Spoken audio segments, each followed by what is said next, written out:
For operational risk reasons, we plan to take a conservative approach to our balance sheet. Initially, until customer behavior is known, we intend to keep majority of our funds at the Federal Reserve of Kansas City. This simple balance sheet reduces the complexity of liquidity management and diminishes the risk of Avanti's FedMaster account becoming overdrawn. We will manage liquidity via gap analysis, and we will monitor customer behavior to determine what we are able to invest and what we need to keep at the FedMaster account, similar to a traditional bank. We will only invest in highly liquid assets, which are detailed in the statute. Also, due to the transactional risks with certain types of transactions, which Mr. France brought up earlier, we will, when we begin offering automated clearinghouse transactions, or ACH, we will establish a transactional risk reserve, which will ensure that no checking account or overdraft could be caused by a temporary loan due to fraud or a Reg E event. In your view, what are the key drivers of Avanti's financial success? As a state-chartered bank that is prohibited by law from making loans with customer fiat deposits, our business plan and revenue model are primarily fee-based. Our financial success requires that we grow assets under custody and grow assets on deposit and grow transaction volume, both in digital assets and in US dollars. We need the ability to adapt quickly because we are going to be in a market that is a quickly changing market. We will have to appropriately manage our fee schedules, as most of our income is going to be fee-driven, and we need to ensure the appropriate margins. We also need to manage our expenses. Do you think the bank has a reasonable prospect of being sustainable and to be operated in a safe and sound manner? Yes. Our projections show that Avanti can be profitable by year 2, and our business model promotes a safe and sound financial institution. As I said, we will have to manage operation, technology, and compliance risks. We will mitigate those risks with internal controls, testing, and audit. Risks that require further mitigation, such as cybersecurity, we will ensure with the appropriate insurance. Zev Shimko, our Chief Operating Officer, will discuss in more detail later. We have experienced personnel to oversee risk management in each of these areas. We did discuss this previously, but the business plan references a lending product.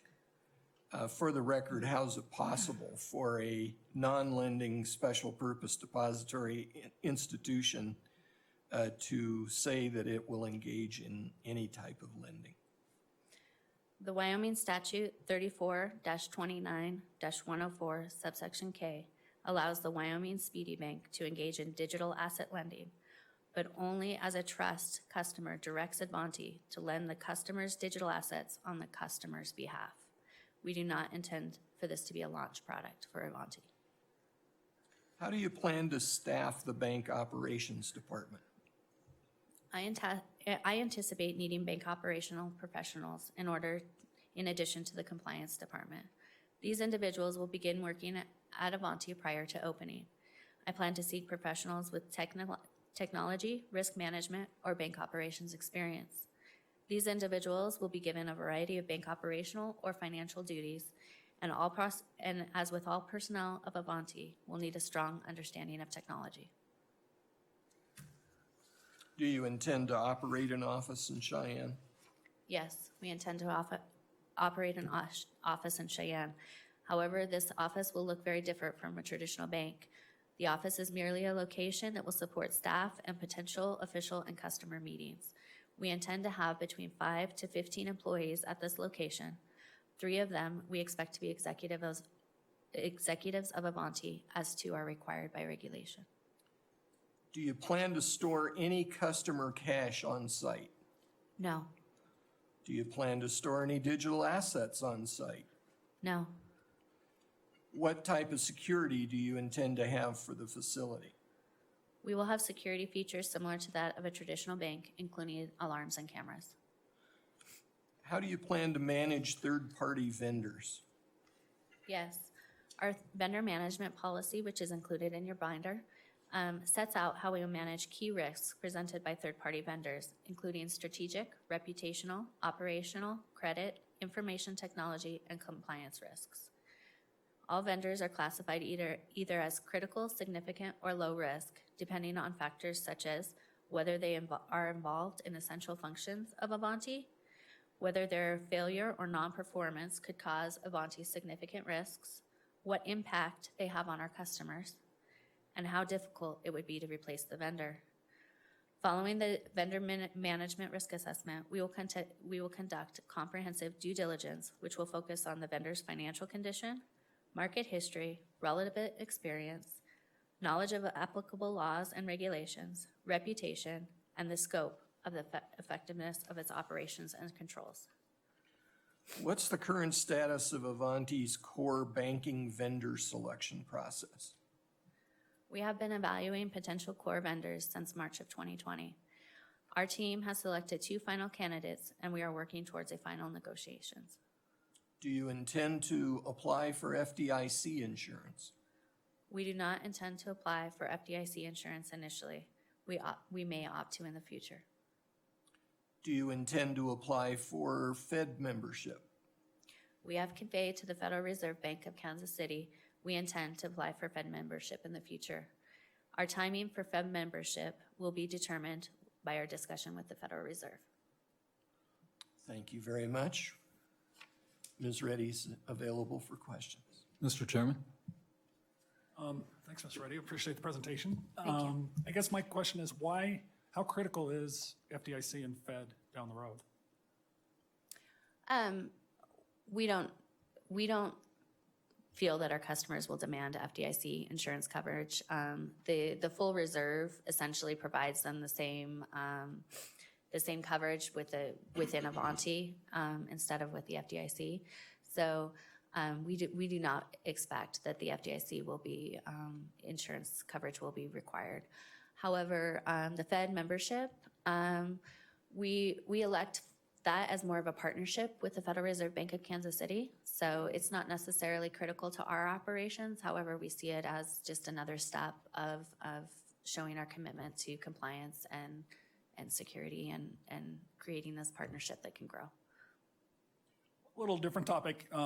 It's a pretty significant job that you have. So I assume a lot of outsourcing and help getting all these systems in place and set up initially. I don't think Oh, I'm sorry.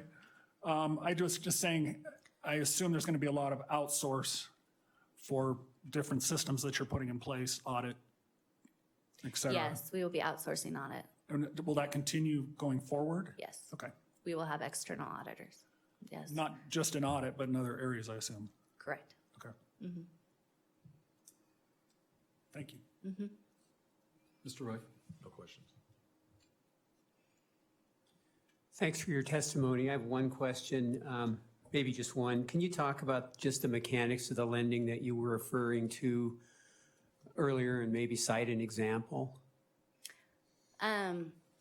I will leave citing an example to our Chief Operations Officer, Zev Shipko. He's more familiar with in the marketplace where that is available.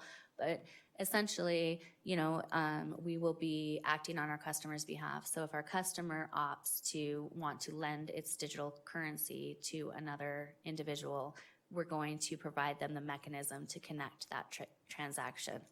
But we are never going to be the lender of record. Just to follow up, so that can be a loan to an individual or an institution of your customer's choice, correct? Correct. Okay, thank you.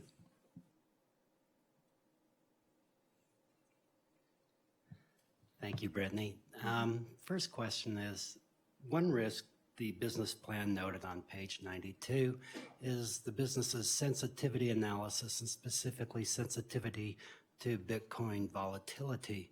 Mm-hmm. If there's anything I know about Bitcoin, is it's proven over the last few years to be highly volatile.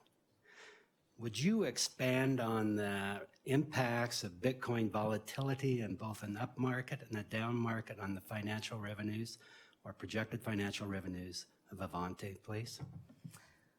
Yes, I'll expand on it at a high level, and then Zev Shimko is more familiar with the volatility of Bitcoin and how that's going to interact with our customer behavior, and he helped perform that sensitivity in the market risk, so we can defer any further questions to him. Obviously, as our customers, our deposit platform is going to be directly tied to the Bitcoin, and our income will be associated with that. We have created a bear, base, a bear, and a bull case, and in all scenarios, we have the financial capacity to manage that volatility. So, further questions for that, though, would be better suited for Zev Shimko. Okay, thank you. And one more question. I'm sorry I'm buried in the details. But No. Avante is definitely not a typical bank with a normal net interest margin, which we are rate sensitive, obviously. Right. It's more fee sensitive. And yet a large part of the revenue projection in the business plan is based upon fees and some assumptions such as 5 net in and out transactions per account per year. My question is, being a new bank, where did those assumptions come from? Are they reasonable? And is there any supporting information to support the transaction volume from which the fees would be derived? Yeah, those assumptions came from other market participants, obviously not banks, but other people that are dealing in the digital asset space. We also looked at some financial institutions that assisted managing digital assets. So there was extensive market research that was completed, and that was completed by Zev Shimko. So he would also be better. Any of the digital assets, so I focus mostly on the traditional banking and making sure that we meet within the traditional banking requirements. However, ensuring that we meet the market demands for the digital assets and the correlation and how that's going to work with the financials, that's better suited for Zev Shimko. So if I may, considering that you're the traditional banker who in this business is not going to derive a lot of income, and yet you're responsible for the financial reporting and everything, how are you going to make that work where somebody over here is kind of the profit center and you're running the banking center and, I mean, the reporting and that? Please address that a little bit. So the reporting was going to be set up similar to a traditional bank. Zev's not going to necessarily be responsible for the reporting of the financials or the management of the financials and how they adhere to GAAP or regulatory management. However, he is responsible for establishing products and customers and looking at market conditions to see the demand for those, which is based upon our projections there.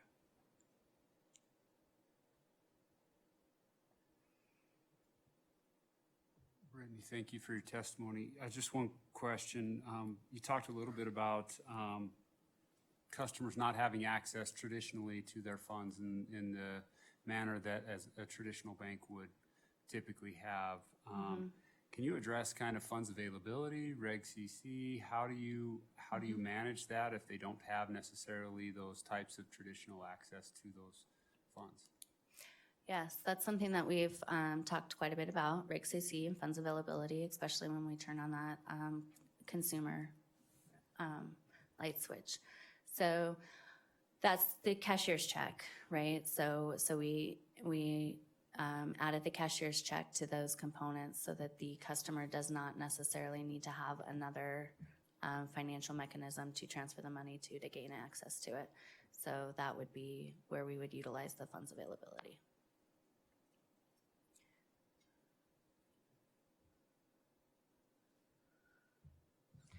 So I'm trying to wrap my head around a little bit. You talk a lot about the fee structure, but then you also talk about the customer base. If competition enters into the market, how do you differentiate yourself? Because that fee structure or that expense management is such a vital piece to the operations of the business. If competition comes in, what happens? Well, that's an issue with every bank, right?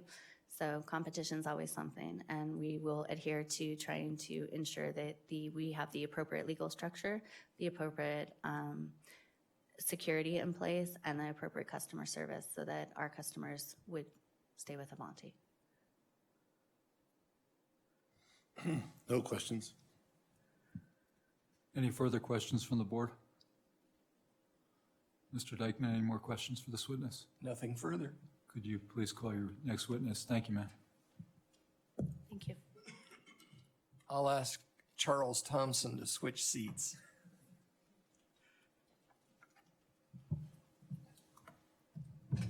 Mr. Thompson, do you swear or affirm, subject to the penalties of perjury, that the testimony you're about to give in this proceeding will be the truth? I do. Thank you.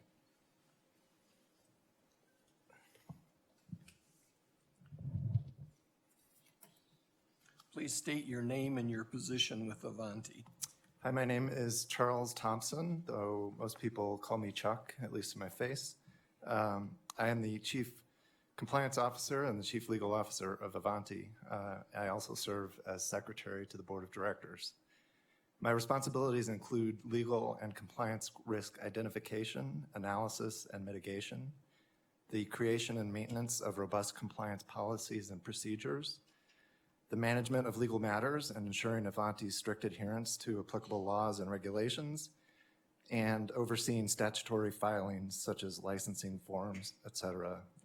As Brittany previously noted, we work closely together on compliance and risk management matters. Could you please describe your professional background? Sure. I have a relatively broad-ranging background in law, technology, and finance. I spent about 2 decades of my career at law firms. I was a transactional lawyer at one of the world's preeminent law firms during much of that time. I practiced in a couple of areas, including corporate finance and structured finance, practice areas that require a fundamental understanding of a wide variety of legal specialties, including banking, tax, pension regulations called Employment Retirement Income Securities Act, or ERISA, securities laws, and other regimes. I am a member of the bars in Illinois and New York, and I'm admitted before the U.S. Supreme Court. I'm also in the process of obtaining admission to the Wyoming bar. I believe that this broad background is a helpful foundation for a role as a chief legal officer of a regulated institution. I've also held positions at several large financial institutions, both in in-house legal roles as an associate general counsel at each of Morgan Stanley and Assured Guaranty Corporation, and in business roles, particularly in new product development at Bank of America. And that role in particular is interesting in that basically what we did was take existing products as new rules and regulations were rolled out to modify them in order to make them compliant with those new laws and regulations. So it fits a lot of what's going on here in this new area in Wyoming. In all of these roles, I've worked extensively for highly regulated financial institutions. I've dealt with a large number of federal and state regulators, and the common denominator in all of them has been focusing on identifying and mitigating risk. I spent much of my career in areas where regulations were evolving, for example, Sarbanes-Oxley, Dodd-Frank, Volcker, et cetera, and helping some of the world's leading financial institutions develop compliant business strategies for these evolving regulatory regimes. On the technical side, I've always been a bit of a geek. I'll share an anecdote here, which I think is particularly applicable for the year 2020. At the law firm that I spent most of my career at, I spent a lot of time doing work in the Investment Company Act area. And so I would provide presentations and training for large numbers of people. And during one of these live presentations, I'm going through slides, and my mentor, unbeknownst to me, had included an extra slide. So I flipped the slide, and there's a picture of a geek. And I sort of stopped because I had no idea what was going on. And he jumped in and he said, nobody knows this, but the original definition of a geek is a circus guy who would bite the head off of bats. The point being, in that circumstance, that we wanted people to come to us early on with problems that they identified or transactions that they were working on, so that we could help them solve their problems, or we would bite their head off. Fortunately, I'm not that kind of geek to bite the heads off of bats, but I did start following Bitcoin in 2011, and I generally became interested in digital assets in the following years. In 2016, I decided to leave private practice to establish a consulting firm focused on the intersection of enterprise blockchain, financial services, and regulation. In that capacity, I worked with a number of different entities, ranging from startups to at least one Fortune 100 company. I helped these clients establish policies and procedures to address regulatory requirements, including BSA programs and other policies and procedures applicable to regulated financial institutions. My interest in this emerging technology eventually led to my serving as the Chief Compliance Officer of LedgerX, a Bitcoin futures, options, and swaps exchange, technically a swaps execution facility and a derivatives clearing organization, headquartered in New York City and regulated by the U.S. Commodity Futures Trading Commission, or the CFTC. In my role as Chief Compliance Officer at LedgerX, I developed legal and regulatory compliance programs for the first platform approved in the United States for trading and clearing swaps and options on cryptocurrencies, including the development of a comprehensive BSA and AML compliance program. Both the development and the implementation of that program and the underlying BSA AML requirements was done in a novel context similar to the speedy context here in Wyoming. At LedgerX, I also worked closely with the engineering team to develop and implement a proprietary real-time surveillance system for the trading engine that LedgerX had developed. And this is similar to the working relationship we have here at Avanti, where Brittany and I and others work very closely with the engineering team to ensure that what is being built from a technical perspective fits within the regulatory framework within which we operate. And of course, I worked very closely on a daily basis with our primary regulator, the CFTC. When and why did you join Avanti? I joined Avanti earlier this year. There are many reasons that I joined. I believe strongly that the current system of banking can be improved significantly through the compliant integration of digital assets. There are a number of great companies focusing on digital assets, maybe some bad ones too, but there are at least an equal number that have been developed from the ground up by technical individuals with incredible technological skills, but with little or no understanding of the enormous amount of legal and compliance requirements necessary to protect the systems that they have and are creating. Regulators around the world have thus, in my opinion, been rightfully circumspect in their adoption of this new technology. Wyoming has spent an enormous amount of time to develop the legal and regulatory infrastructure necessary to enable the first truly regulated digital asset platforms. And Avanti has the right group of talented people at all levels to make Wyoming proud. I think that in the long term, what is happening here in Wyoming will ultimately create opportunities where they don't exist today and in ways that we cannot yet even fathom. And being part of that watershed moment is very compelling to me. Finally, I've known, as Caitlin mentioned earlier, I've known her for several years. I've also known Brian for several years. I happened to be in New York at the end of last year, and through a mutual connection, he suggested reach out to Caitlin. She's doing something, so I did. That resulted in me flying out here to Cheyenne and meeting with Caitlin. At that point, I also met Brittany, and everything just fell into place really quickly for me once I had a full understanding of what she was trying to do, and knowing Brian and Brittany, and I just knew that the team that Avanti was building was destined for success. I'm a firm believer that management is the best predictor of success at a startup, and I think having these pieces in place made my decision to join Avanti very simple. Could you provide an overview of what's planned for Avanti's compliance function? Yes. As the Chief Compliance Officer, I will, of course, be ultimately responsible for all compliance-related aspects of the business. However, in achieving this goal, I will work closely with and draw on the extensive operational risk management experience of our Chief Banking Officer, Ms. Reddy, as well as our BSA Officer. Our BSA Officer is Erin Young, who will be based in Cheyenne. While she is scheduled to testify later today, in the interest of time, we may not call her, so I will provide you with some of her background here. Erin has over 6 years of BSA AML experience in traditional banking. She's a certified community bank compliance officer and a certified community bank internal auditor via the Independent Community Bankers Association, and a certified risk management specialist via the American Bankers Association. She is also close to obtaining her anti-money laundering specialist certification through ACAMS, or the Association of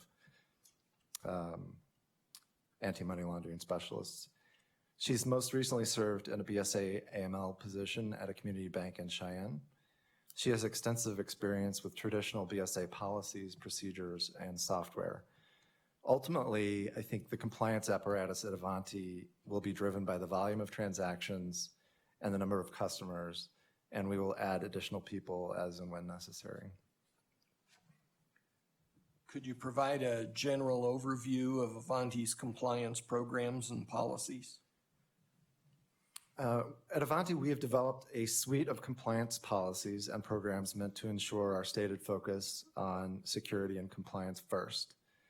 These are meant to meet the strictest standards that our institutional investors are familiar with and expect in their dealings with banks. This means that our compliance program will support compliance with all applicable federal and state regulations, and we will voluntarily incorporate certain financial regulatory frameworks as industry best practices pertaining to customer disclosures, regulatory reporting, and information security standards, to name a few. Additional systems specific to the needs of the digital asset industry will include blockchain analysis and monitoring tools. I know that you guys all received electronic copies of what's in the binder in front of you, but I want to just highlight a few of the programs and policies we maintain. First, the AML program, which is focused on making sure we have sufficient information about our customers and their activity on our platform. Second, the privacy policy and information security policy, each of which is designed to ensure that Avanti protects customer data, that Avanti has procedures to prevent or minimize any potential data breaches, and that Avanti provides customers with choices about collection of non-AML related information.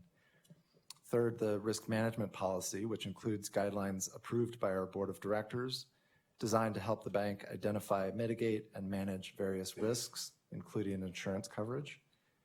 Fourth, the vendor management policy, which covers due diligence and ongoing monitoring of our vendors.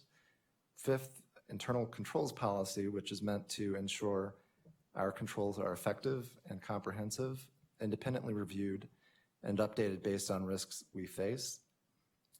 Sixth, the conflicts of interest and code of ethics policy and an insider's activities policy designed to prevent both the existence and appearance of the existence of any breach of fiduciary responsibility or customer trust or any conflict of interest.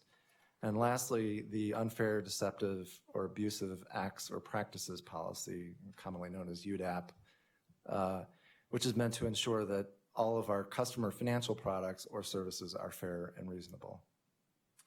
Could you provide an overview of the key components of the anti-money laundering compliance program that Avanti will maintain?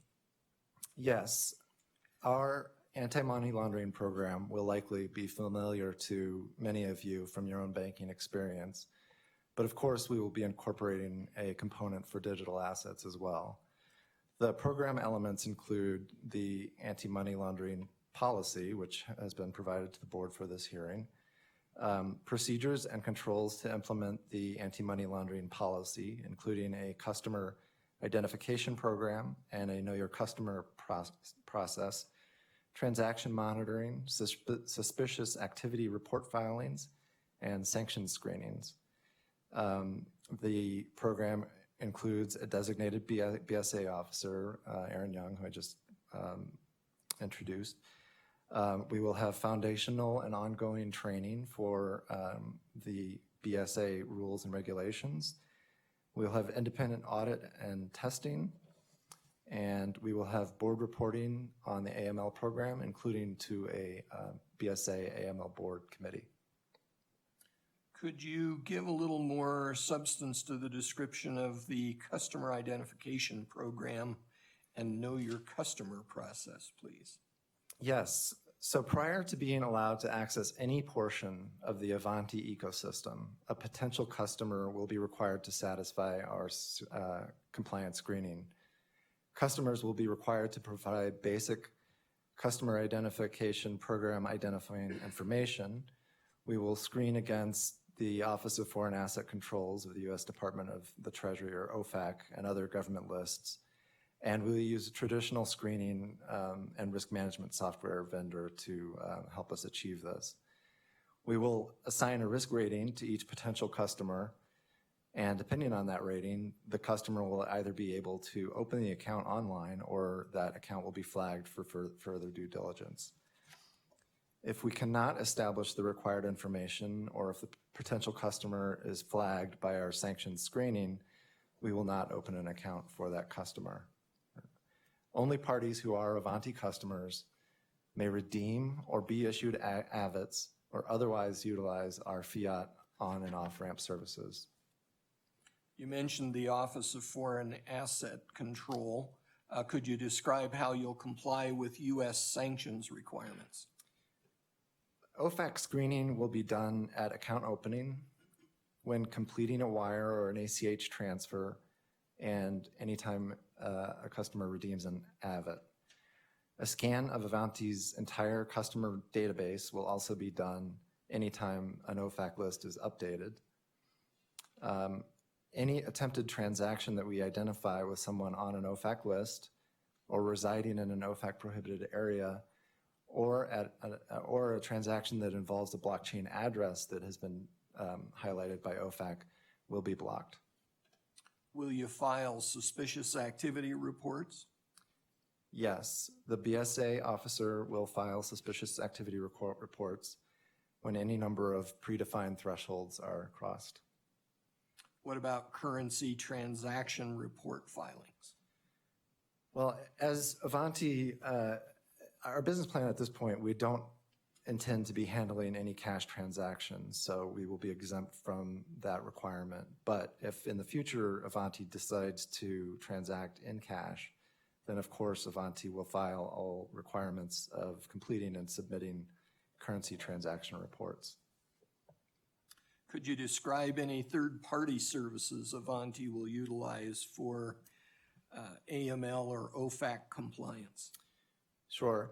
We intend to engage various third-party vendors to assist in BSA, AML, and fraud monitoring. One of those vendors will assist us on the traditional core banking side, and one or more of those vendors will assist us on the digital asset custody side. Caitlin earlier in her testimony mentioned the Twitter hack, so I won't cover that in detail again, but I do want to just highlight how impressive the digital asset analytics are for those of you who haven't had the opportunity to see them or utilize them in action.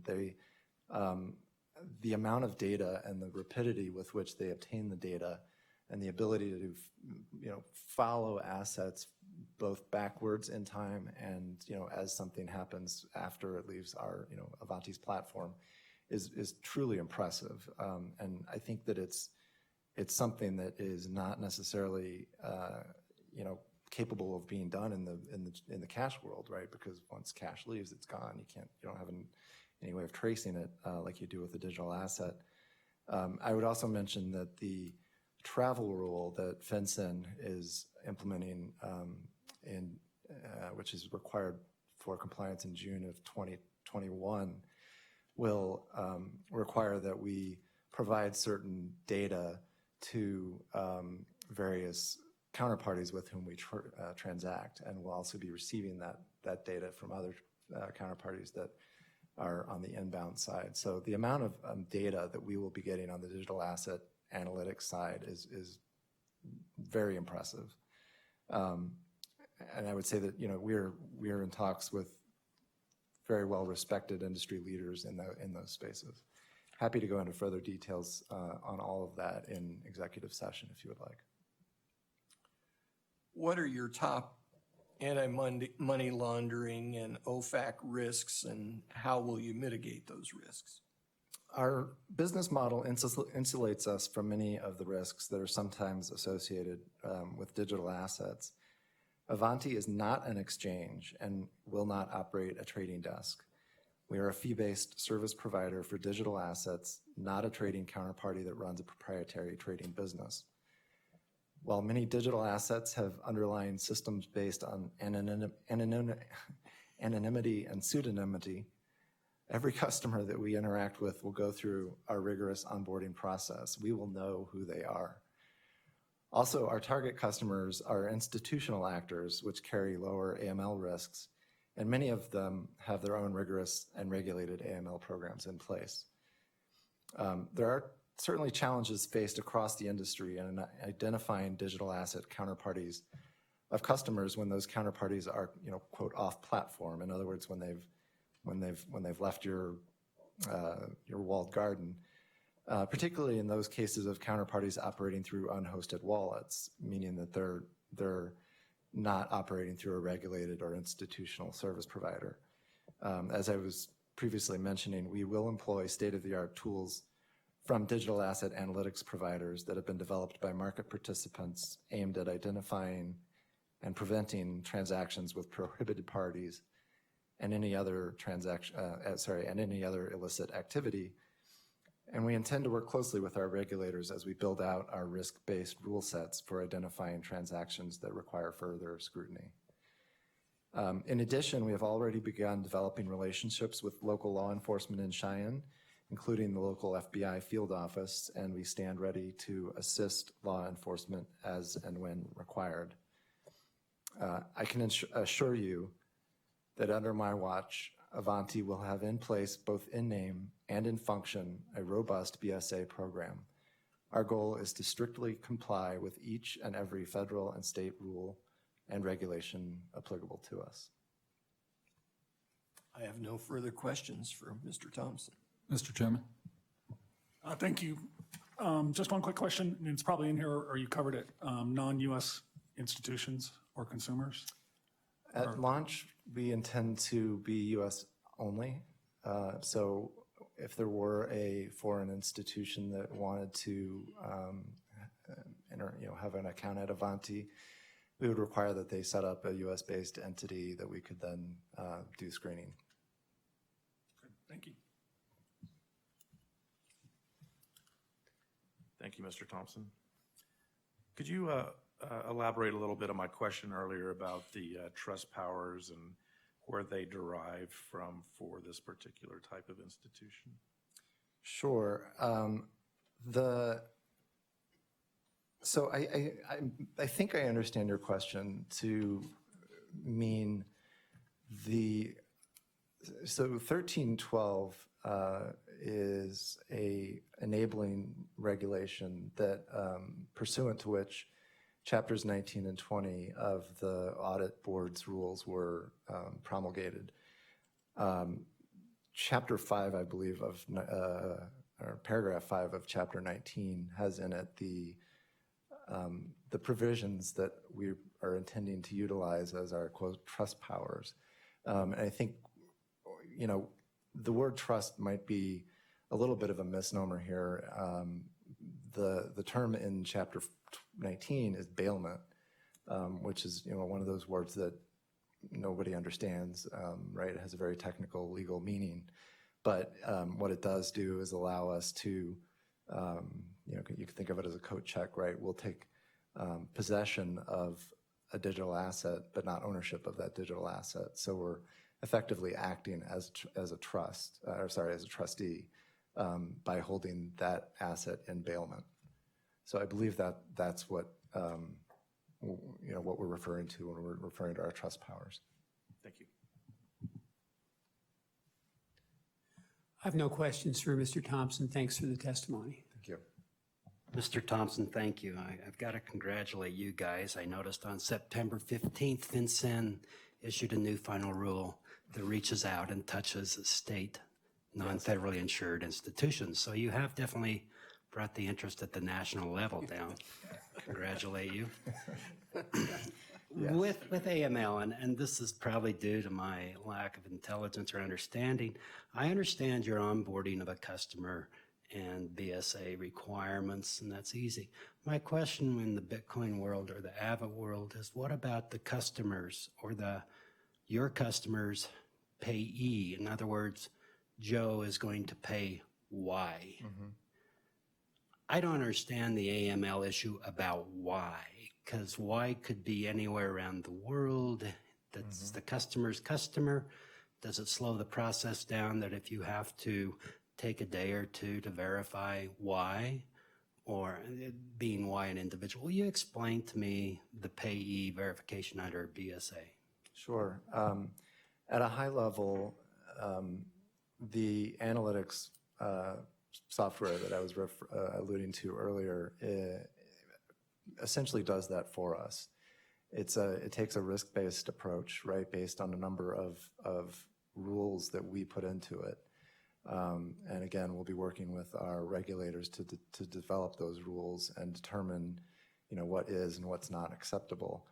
But, you can think of it from a risk-based approach, again, from 0 to 10. I'm just making this up, but, you might say that if Y is in a known terrorist state, then the risk there is a 10, and so, that transaction can't proceed.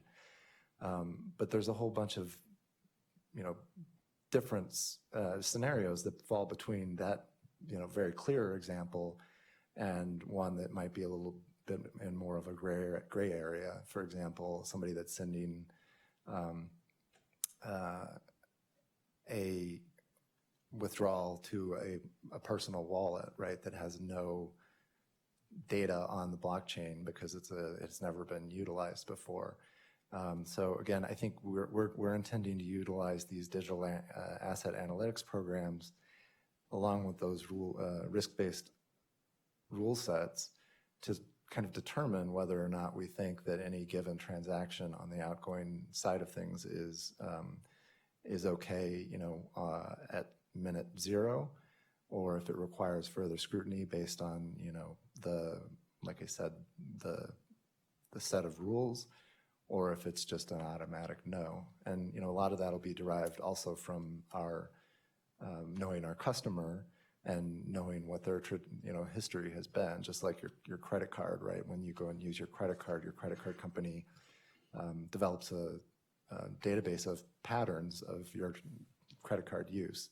And if there's something that's outside of that norm, they might put a fraud flag on your credit card and not allow that transaction to go through.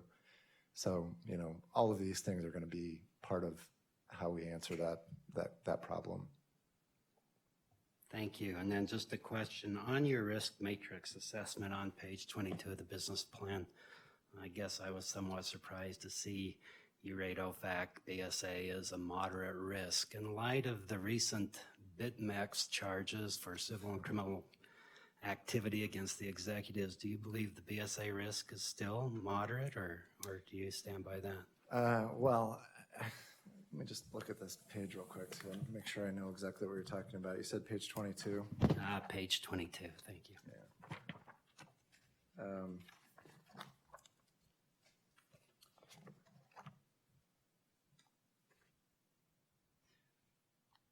It's under regulatory compliance, about in the middle of the table. Yep.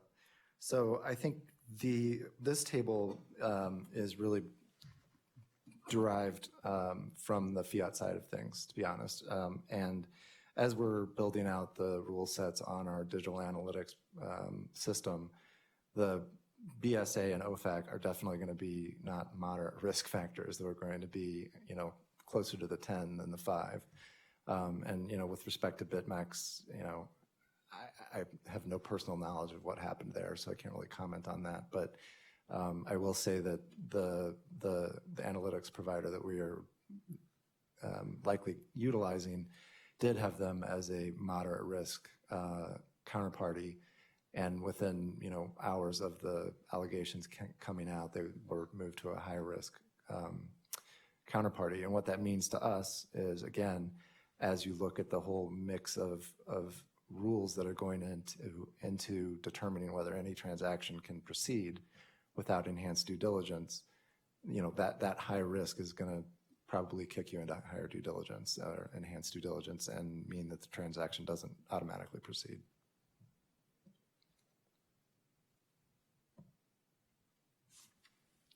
Just want to make sure I didn't get lost there.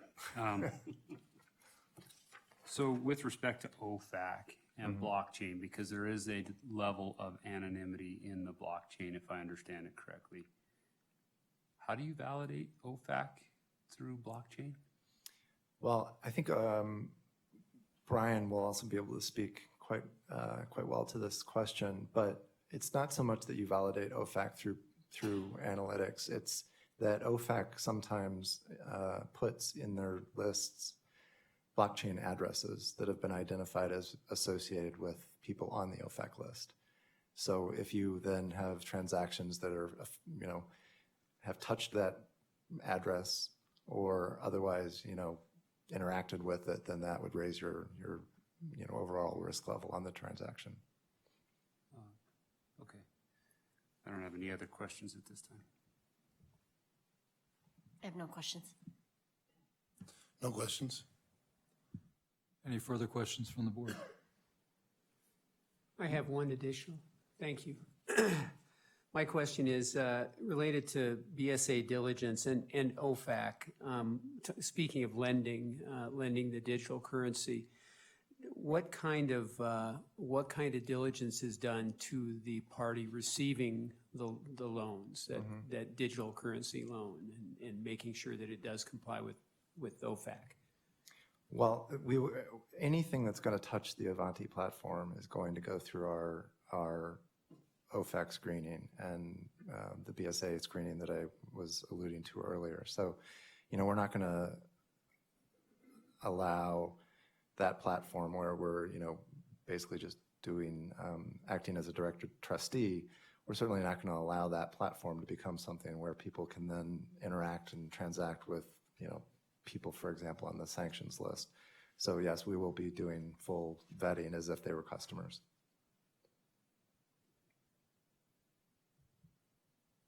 Mr. Dykeman, any further questions for this witness? No, thank you.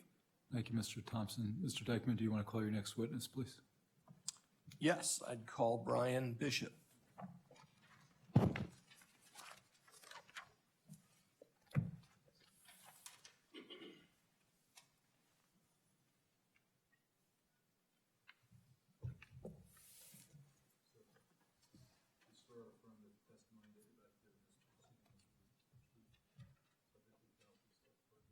Yes, I do.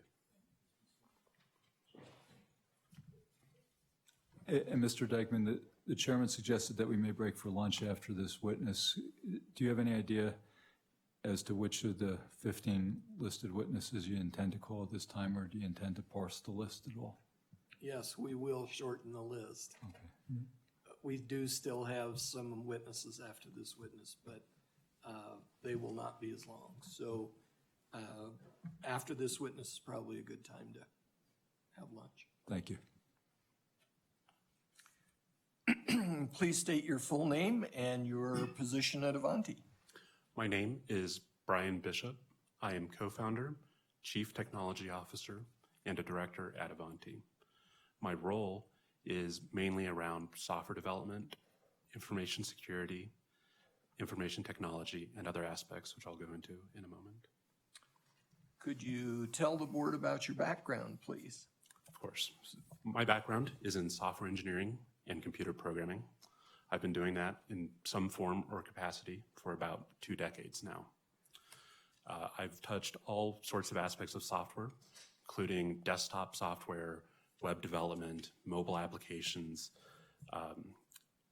competitive intelligence for advertisements, and also some software work related to biotech or bioinformatics. Much of this work was through consulting and contracting. Through those roles, I've also touched on security on both sides of the table, both on conducting security reviews where I thoroughly analyze a client's code and look for security problems and how they handle digital assets, for example. But then also on the other side of the table, when I've worked for companies that have paid for penetration tests and other security audits, and then receiving their reports, processing it, and ameliorating any problems that they identified. Outside of software, I have a patent pending on a method of storing data on DNA molecules for high-density data storage. I have a modest number of academic publications, such as in the Journal of Nucleic Acids Research, which is a molecular biology publication. My work has been featured in a number of media outlets, such as CoinDesk, which is a digital asset-specific publication, but also the New York Times, Wall Street Journal, MIT Technology Review, various podcasts, and forthcoming documentaries. I'll be zigzagging through my background just a little bit. So from 2014 to 2018, for 4 years, I was working for a company called LedgerX, which was previously introduced today. They were the first federally regulated swap execution facility and derivatives clearing organization. This means they listed and cleared fully collateralized digital asset swaps and options. This was under the supervision of the Commodity Futures Trading Commission, or the CFTC. I was hired into LedgerX because of my expertise in Bitcoin and then also software development. One of my most interesting roles there, of course, was in developing their custodial system for digital assets. During my time there, and to my knowledge after, there was no theft or loss of digital assets from the platform that I built. But obviously, I no longer have any involvement since leaving in 2018. I was interested in the mission of LedgerX because at the time I was actually reading about clearinghouses, and I was saying this needs to exist for Bitcoin, but also because at the time Bitcoin people involved in Bitcoin didn't really talk about regulation or didn't think it was appropriate, and I disagreed with that. I thought that there must be a way to introduce Bitcoin into the mature regulated financial industry. And so LedgerX presented me an opportunity to be involved in a venture that was focused on that. In some sense, I see a bank that focuses on digital assets as an extension of that mission. And so it was a welcome opportunity for me to switch from consulting to working for Avanti when that opportunity presented itself. After LedgerX, I returned to consulting, as I just mentioned. For a time, I worked for a company called Blockstream, which is a Bitcoin-focused startup that has raised $101 million in venture capital, and for which many of the preeminent Bitcoin developers have worked for. I was originally asked in 2014 to be a co-founder of their company, and I declined to instead to continue at LedgerX. While there in 2018 and 2019, I was working on a piece of software for over-the-counter swaps of digital assets. I also worked for a number of other clients during this consulting period, such as a Hollywood entertainment startup. I was their part-time CTO. I performed code review and security review for digital asset custodians. I served as an advisor to a digital asset hedge fund. I advised a cryptocurrency project, that is a project that had its own cryptocurrency, served as an expert witness in blockchain-related matters, and many others. My point is I build software, that's my focus. I also wanted to mention a little bit about my background with Bitcoin. As you might know, Bitcoin is not a company, it is a volunteer effort of open source software. In January 10th, 2009, I was fortunate enough to receive one of the original emails from Satoshi Nakamoto, the pseudonym of the creator of Bitcoin. At the time, I read this email, and it was a time of stress in my life, and I objected to it. My objection was, well, this software only runs on Microsoft Windows, And I had to ask myself, is Microsoft really the future of money? What I failed to overlook was that Bitcoin would actually resolve this problem, and it now runs on all sorts of numerous platforms. I couldn't even begin to list the whole list. So I was rather dismissive, and it wasn't until 2013 that I became more involved in Bitcoin, in particular started to be involved in Bitcoin software development. I've been fortunate to work with other Bitcoin developers on the Bitcoin Core project, which is the software that runs the Bitcoin system, the network, the blockchain, the consensus rules. I do have a small amount of source code that I've contributed to that project. I've also participated in code review, giving them feedback about proposed changes to the network. And I've traveled the world to meet with them at their request at many conferences and technical presentations and private meetings that were private due to capacity reasons, and they wanted, public records. And I have a skill in producing transcripts. This is also why recently the University of Wyoming's American Heritage Center has reached out to me for help with archiving the history of Bitcoin development. An article about my transcription efforts has actually appeared on NASDAQ.com. So specifically, I believe my background in all these roles in software development will aid me as CTO of the bank. Specifically, I previously worked in a regulated financial institution. I have expertise in digital assets. I have a software development background, and I've also built a secure custody platform in my past.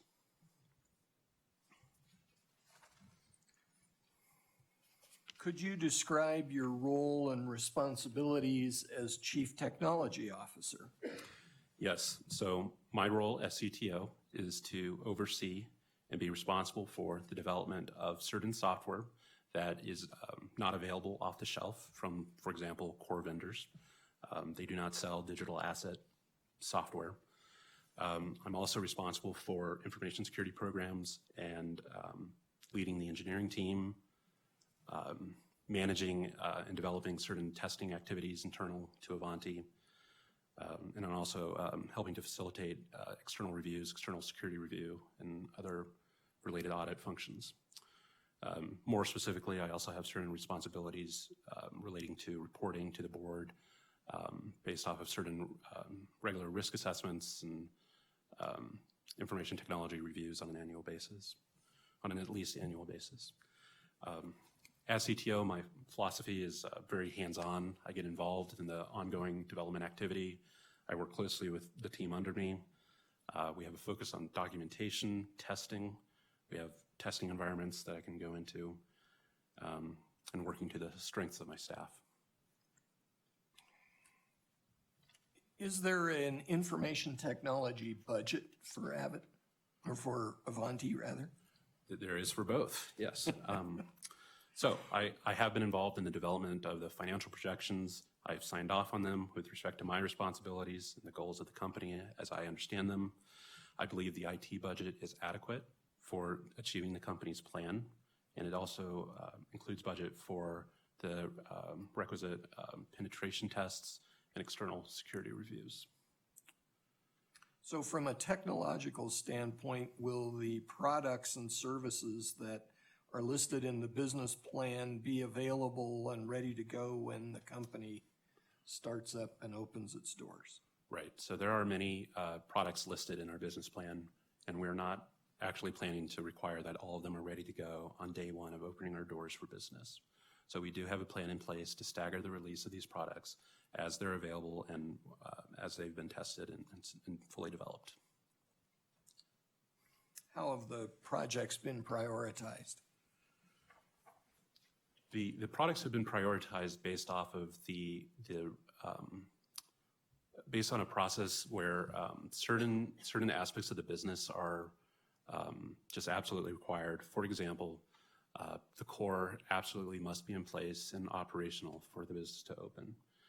And then in addition to that, in order to provide the Abbott product, there must be digital asset custody. So it's a bit of a dependency tree of certain requirements leading into others. And that's how we're able to determine which products need to be launched first.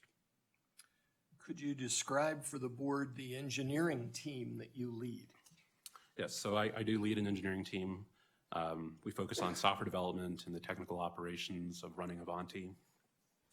I have dedicated resources for backend development. One example of that would be, for example, for core integration, but also for front-end development, for example, user interface, what the users actually eventually see and use on a daily basis. And then, of course, of note also is we do have a system administrator who was previously from Wyoming Community Banks and has that background. These are all full-time resources, but in addition to that, we do have an advisor, Bob McElrath, who serves as an advisor and then part-time consultant. Bob has a background, has a PhD in theoretical particle physics, took a number of postdocs, left academia to get into finance. He worked as a software engineer at Bloomberg, and then also he was lead blockchain architect for Fidelity Digital Assets, and he helped design their custodial system. Could you describe the information security policy of Avanti? The information security policy outlines the required elements of an information security program. Those elements are as follows. There's issues of training, hardware, software, logging and monitoring, reporting, external review, incident response, vendor management. Let me start at training, and I'll describe each of these briefly as I can. We've talked a lot about internal controls, and I'm a big fan of more technical automated internal controls. But even the most advanced automated internal controls can be overcome by human error and in some cases even phishing attacks. So one of the important elements at Avanti of an information security program is regular training of employees, both from a cybersecurity awareness training, but also with regards to each employee's core functions. At a hardware level, the information security program focuses on access control. Often it might sound simple, but it's often effective. At the software layer, another interesting aspect is encryption and protection of data, customer information, both in transit and also at rest, which is a way of protecting data. We have extensive logging and monitoring of our software systems. And in addition, we have certain data retention requirements around those logs. Those retention requirements also extend to our ancillary application databases beyond the core, such as for digital asset data. And so that we have regular backups of that data, and also that's on a daily basis, of course. And then also something called active availability of database. So there's more than one database running, and if one goes offline, the other is available. Another element of the information security program is reporting and external review. There's reporting requirements both internally, of course, up the ladder, but also to the board. And then external review is a very important element on a number of different layers. We've heard about audit function, but then there's also elements such as penetration testing, and then also security review of some of the more critical systems, and also review over internal controls, of course. Now on to the fun parts. Incident response is quite interesting. At Avanti, our incident response program, of course, intersects with information security policy. We do have a separate incident response policy and program in place. What's interesting about incident response in this case is that issues of availability of our services are responded in a manner similar to incidents of security, such as breaches. So we take both sorts of issues very seriously. We have in the incident response policy, we have what we call playbooks. So in the event that the incident response policy is called into action or the incident response team is triggered, there is easy reference materials available. So if your hair is on fire, you'll have something to refer to and reference. Finally, I mentioned vendor management. Brittany Reddy is running our vendor management program. It obviously intersects with information security and information technology. I am aware of that and involved in that. I'm aware that it just plays an important role in maintaining a safe and sound bank. So how do you identify risks and how you will mitigate them? So we identify risks with a risk assessment process, which is on a regular, recurring basis. We mitigate risks through internal controls, procedures, and other mitigations with the help of our team, which has considerable expertise to help facilitate developing the appropriate mitigations. We start with high-risk, high-harm items, and we prioritize those, and we work our way down to low-risk, low-harm items. Do you believe that the risks of this bank differ from those faced by traditional banks? Yes, I do. There are a few differences in terms of risks that we have to address. Namely, digital assets is a unique risk that most banks do not have to address other than apparently denying accounts. But that's because, I mean, of course, there wasn't the go-ahead from regulators that banking digital asset customers was okay. The risks around digital assets are numerous. However, they can all be addressed, and they are, in fact, being addressed. So in your opinion, are there systems at Avanti that are similar to those of traditional banks? Yes. So while there may be different risks, there are portions of the systems at Avanti that are similar to traditional banks. Of most importance to me, I suppose, would be to mention the core system, which is what other banks use, and so will we. Are you responsible for the policies associated with the storage of digital assets? Ultimately, the board is responsible for board-approved policies.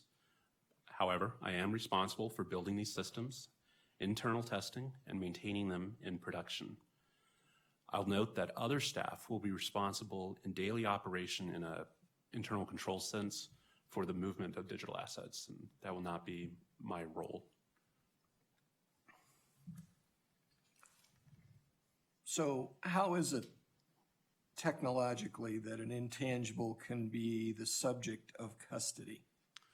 Right, so we were talking a lot about digital asset custody. What is that? What is a digital asset? How does that work? I'll try to give a brief answer. So when people talk about the custody of a digital asset, what they're really talking about is the safe and secure storage of a secret piece of information that endows you with the ability to authorize digital asset transactions. So custody in this sense is the protection of that secret. In a sense, this can be thought of as a very long password, for example. So the security around custody is entirely around the security of these secrets, the access control management, and other procedures or mitigations to prevent unauthorized access of these secrets. How are you going to protect digital assets at Avanti? Well, for details specific, that get into more specific detail, that is a subject that I would ask to reserve for executive session because it's a matter of security. However, I will say a few high-level details. One is that we do not store digital assets in our office in Cheyenne, Wyoming. We have policies and elaborate procedures that are specifically designed for the secure storage of digital assets. We have a requirement, and we intend to engage in annual penetration tests, ongoing risk assessments, external audits, and other reviews. In addition to that, with respect to protecting digital assets, I intend to closely monitor assets under management, and as they grow, that warrants paying closer attention to the mechanisms of protecting digital assets and whether they're sufficient or need to be further developed over time. So you're also a director of the company. How would you describe your role and contribution as a director? Yes. So as a director, I'm following the Office of the Comptroller of the Currency's Director Handbook as a guide. I prefer to seek out dissenting opinion, review it, but then make specific decisions. As a board member, I think that my contribution to this 5-member board at the moment is my extensive background in technology and software development, my more specifically background in digital assets, and my in-depth technical understanding of software product development and digital assets in general. Are you part of any board committees? Currently, every board member sits on every committee. As we grow, we will segregate into committees where we provide the most strength individually, of course. How do you plan to ensure the integrations that you build with the core banking system will actually work? So internally, on my team, we adhere to modern software development practices, which has a strong emphasis on testing. When you think of software inside of a company, at least in well-run companies, there should be multiple environments where that software is used and tested and deployed. For example, development environments, staging environments, sometimes even customer test environments where customers can get access to an environment where mistakes are harmless. And then, of course, a production environment, which is the ultimate environment and very strongly locked down. In addition, I've been working very closely with Brittany Reddy, our Chief Banking Officer, to ensure that the interplay between Avanti's custom systems and its core will go well. These integrations will also be tested by an independent party not associated with building it. How will you mitigate cybersecurity risk and ensure that the systems are safe? Well, the information security program is designed to ensure that we have a appropriate cybersecurity posture. But in addition to that, I believe security is a team sport, so I do rely on my team with our expertise and experience in security-related matters. And then also, I feel it is very important, and I can attest that so does the rest of management, that developing a culture of security is extremely important to us. Finally, how are you going to mitigate risks of internal theft? Well, risk mitigation regarding internal theft has a number of layers. One layer is internal controls, and as mentioned, we have an internal control policy, regular review and assessment of that. We have also the regular security assessments, but then also with regards to digital asset transactions, multiple employees are required to be involved to actually affect a movement of digital assets. In addition, regarding software development, changes to software are reviewed by multiple individuals in a process commonly referred to as code review. Thank you, Mr. Bishop. That's all the questions I have for you. Mr. Chairman? Thank you. I don't have any questions at this time. Thank you, no questions. Fortunately, I do, so I'll hold up lunch. So inside any organization is conflicting interests. In other words, you're bringing out Avanti, you're actually creating a lot of software that underlies Avanti and Abbott. And there will be different interests on how soon you bring this technology to the market. I'm sure you'll have some CEOs saying it's time. You may have an IT guy saying, I'm still in development, I'm not in production. Explain to me how a product comes to market. What is the deemed level at which, who has the final say if it's time or it may not be time? I could see a conflict between you and some other people. Well, first I'll address conflicts in general, especially with respect to internal controls. That's primarily mitigated by segregation of duty, and it's very important to have personnel that are not in the same role in different areas, provide input to that. With respect to when is it ready or it's time to go, I have a few parts to answer to that. One is that I believe that my role on the board will help protect the organization to ensure that we do not launch something that is just not ready to be launched. In addition to that, I believe that we have a strong culture of security, And everyone on the executive team is aware of the importance of security. And throughout my time here, I've never once questioned whether someone will pressure me to do something that I feel uncomfortable with. Thank you. And this is more of an unfortunate question, but you've got an impressive resume and done some very impressive stuff.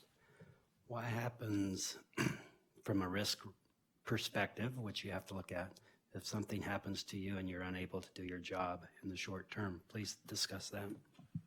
Well, so that's key man risk. So few parts to this answer. I take very extensive notes. I'm a very prolific note taker. I do close to word for word transcripts as much as I can when I'm doing meeting notes. And that's just based off of, looking at the economics of a meeting. When you have 10 people in a meeting and you multiply by how much money you're spending, these are valuable meetings. Anyway, extensive notes, extensive documentation. I also believe that on my team, if necessary, that there is someone who can be successor to my role, should that become necessary.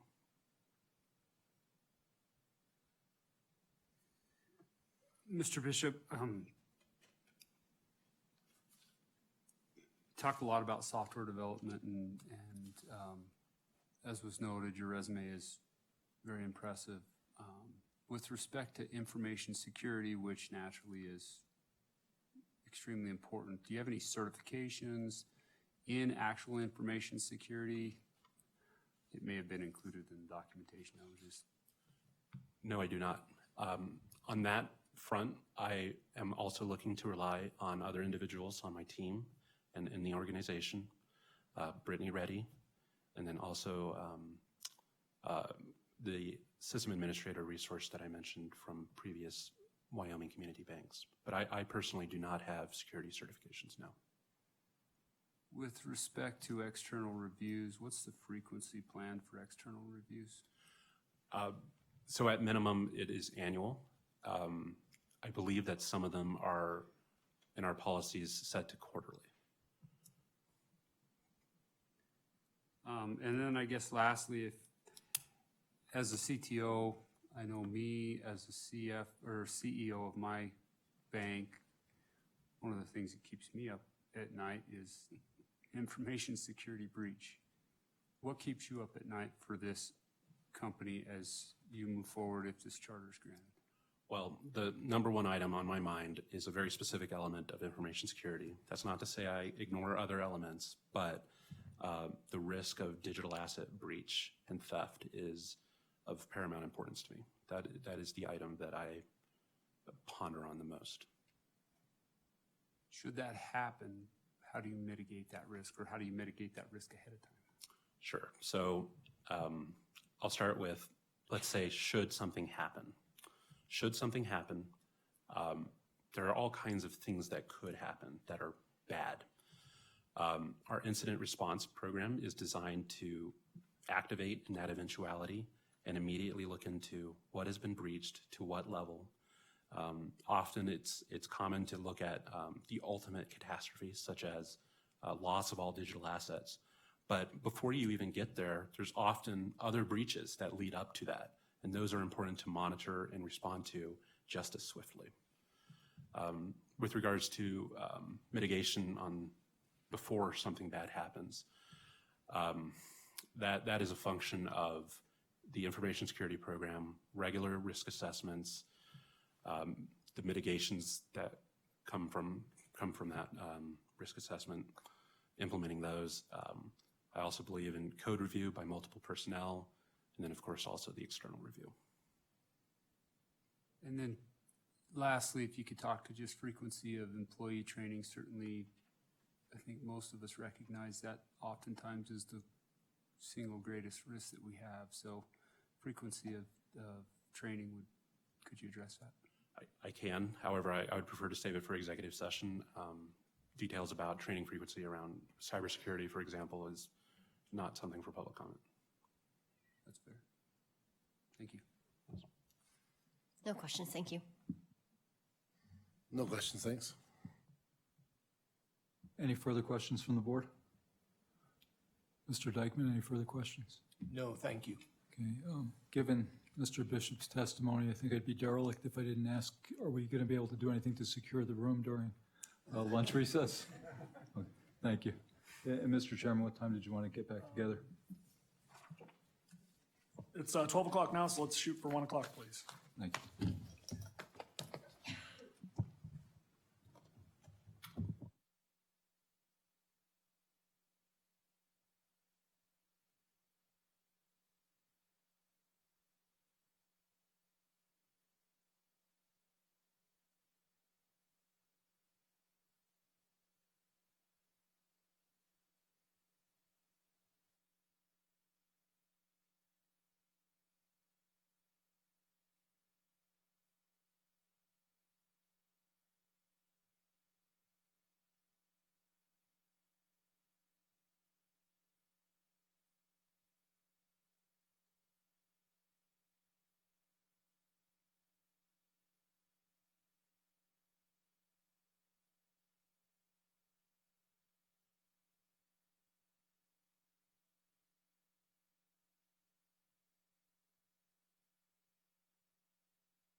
witness, please?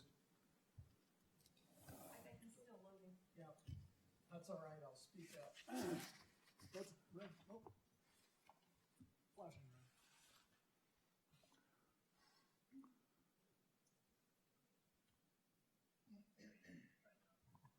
There we go.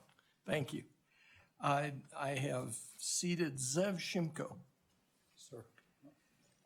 Do you swear that the testimony that you're about to give in this proceeding will be the truth, subject to the penalties of perjury? Yes, I do. Thank you. Please be seated. Please state your name and your position with Avanti. My name is Zev Shimko, and I am co-founder and chief operating officer of Avanti. And what are your responsibilities at Avanti? I am responsible for business development, customer acquisition, product oversight, management of liquidity providers on Avanti's platform, insurance, capital raising, and investor relations matters. As you heard Brittany Reddy mention earlier, my operational focus is primarily on the digital asset side of our business. I am responsible for building out the business process and flows for each of our planned digital asset products and services. Business development also falls in my domain, and I've been leading conversations with potential partners and customers. On the partner side, these conversations have primarily been with institutional liquidity providers, which will provide liquidity for digital assets on our platform. On the customer side, this profile varies widely from digital asset funds to traditional corporations. We have been fortunate to have received meaningful inbound inquiries from prospective customers for each of our products. I am also responsible for putting our insurance strategy in place with input from others on my team for the traditional components of the policy. We will comply with Wyoming's requirements with respect to commercial insurance and will have insurance on both the traditional aspects of our business, for example, directors and officers, as well as policies specific to digital assets, including cybersecurity and theft. We are engaged with a well-known insurance broker and expect to have these policies in place prior to opening. Internally, I also cover the human resources function within Avanti, which includes employee onboarding, background checks, and benefits management. The remainder of my time is spent on investor-related matters, including capital raising and investor relations. Avanti has closed 2 rounds of funding to date, as well as a convertible note, and we plan to soon close a 3rd, bringing in the remaining capital as laid out in our business plan. Our current investors include well-respected funds and institutions with deep knowledge in both financial services and blockchain technologies. What's your personal background and how were you introduced to Avanti? I started my career in the global capital markets division of Morgan Stanley, where I had initially met our CEO, Caitlin Long. The group where we both worked helped large corporates raise billions of dollars through investment-grade bond sales. As an example, for the types of transactions our small group was responsible for, I'll highlight AbbVie Inc.'s $16.7 billion investment-grade bond offering to fund its acquisition of Pharmacyclics.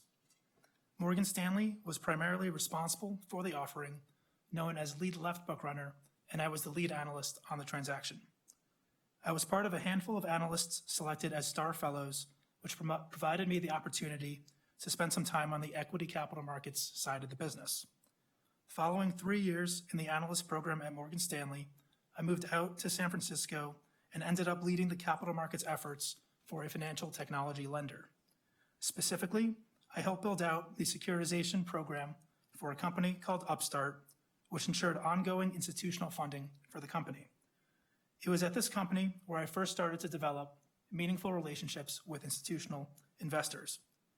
I held a similar role at another marketplace lending company called Prosper, which is considered to be America's first peer-to-peer online lending marketplace. Around the same time, I was continuing to learn more about virtual currencies and broader blockchain technology. I was spending many nights and weekends digging deeper into this new technology and made a decision that I needed to be at a blockchain-centric organization.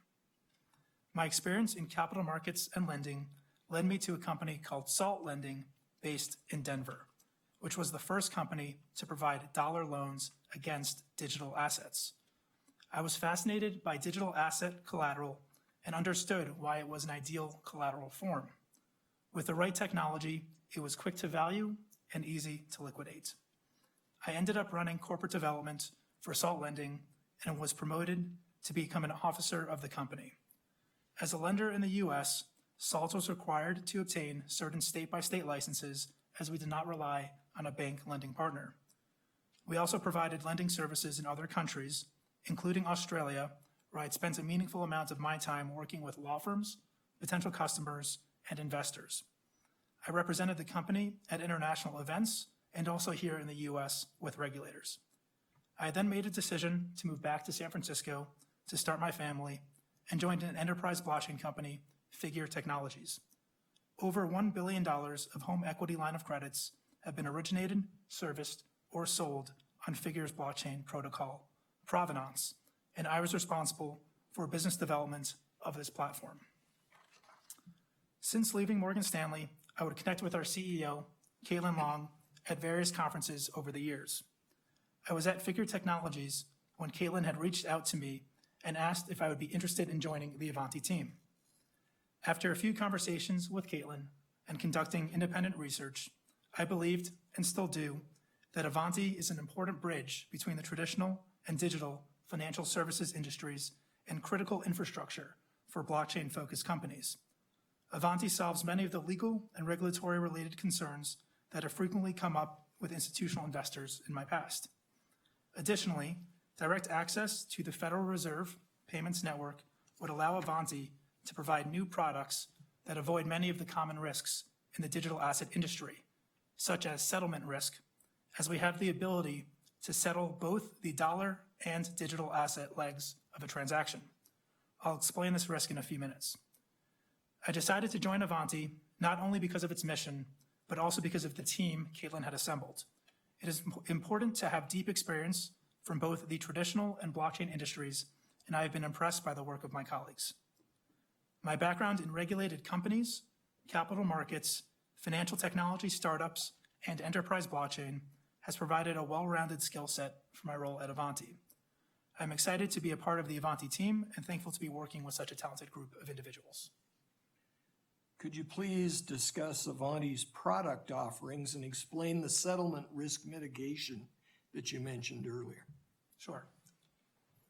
Many of my past experiences involved building and offering products that customers want or need. Each of Avanti's products provide necessary functionality, increased efficiency, or enhanced protection to our customers. Let me describe the different business lines, which consist of online banking, Avid, digital asset custody, and prime services. Online banking. We will offer digital banking services through our online portal in a seamless and efficient manner. These services include demand deposit accounts, ACH or automated clearinghouse payments, and wire transfers. Avid. Our digital dollar product, Avid, provides the stability of a US dollar with the settlement efficiency and finality of a digital asset and has applications in areas such as digital asset trading and corporate treasury management. Digital asset custody. We will be offering custody services as a qualified custodian, which includes the safe storage of digital assets and deposit and withdrawal capabilities. Prime services. This will include additional digital asset services, including the purchase and sale of digital assets and other escrow-related services. It is through this business line that we were able to reduce or eliminate much of the settlement risk that currently exists within digital asset transactions. As an example, many of the over-the-counter transactions, which are estimated to be in the billions on a daily basis, typically settle within a 24-hour period post-trade confirmation. During this window, one party will settle the US dollar leg of the transaction, and the other would settle the digital asset leg. In practice, it is common for the larger company to settle second, but this creates a large amount of counterparty risk for the first party. If two parties to the transaction were both customers of Avanti, we could, for example, immediately and bilaterally settle the transaction, eliminating the counterparty risk.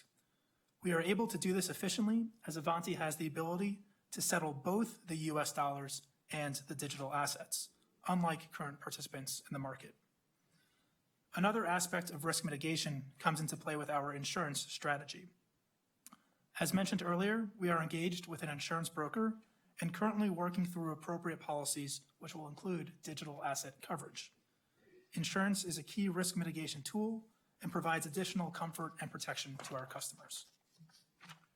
What are your current thoughts about customer acquisition for Avanti? As I am responsible for customer acquisition, it is important that any potential customer understand Avanti's structure and regulatory framework. For example, we will ensure that customers understand that we have a full reserve structure and that Avanti does not offer FDIC insurance. Once customers have decided they would like to engage with Avanti, they will go through a robust onboarding process that will be overseen by our Chief Compliance Officer and BSA officer.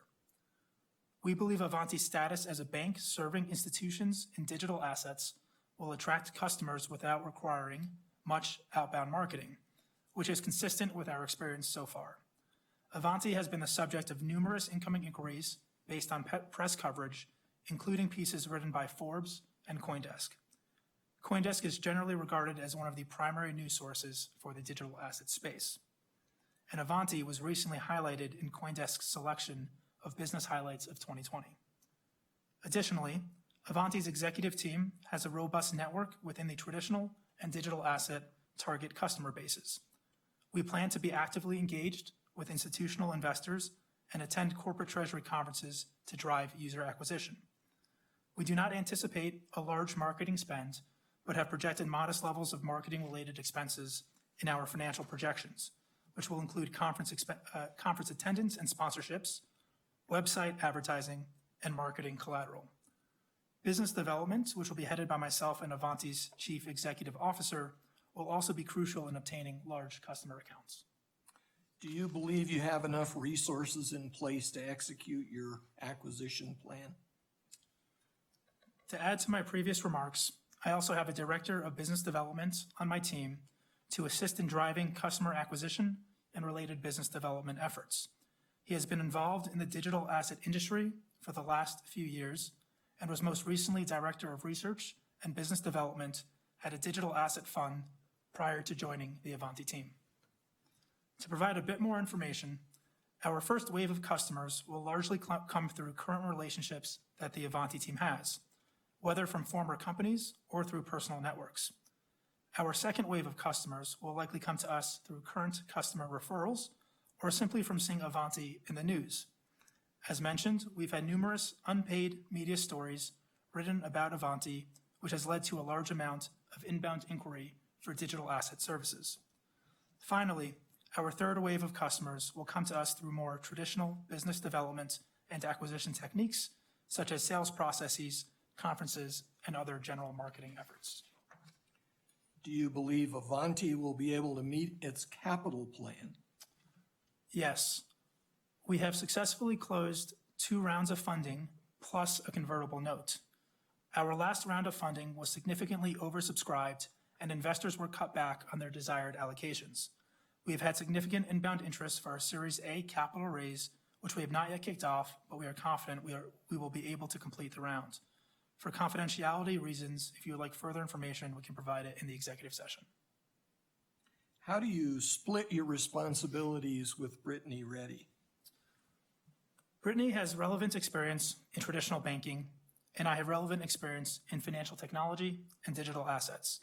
Brittany will ensure we are operating in a safe and sound manner and that our operational procedures and internal controls meet or exceed our statutory requirements, while I will develop the products and manage our business development efforts.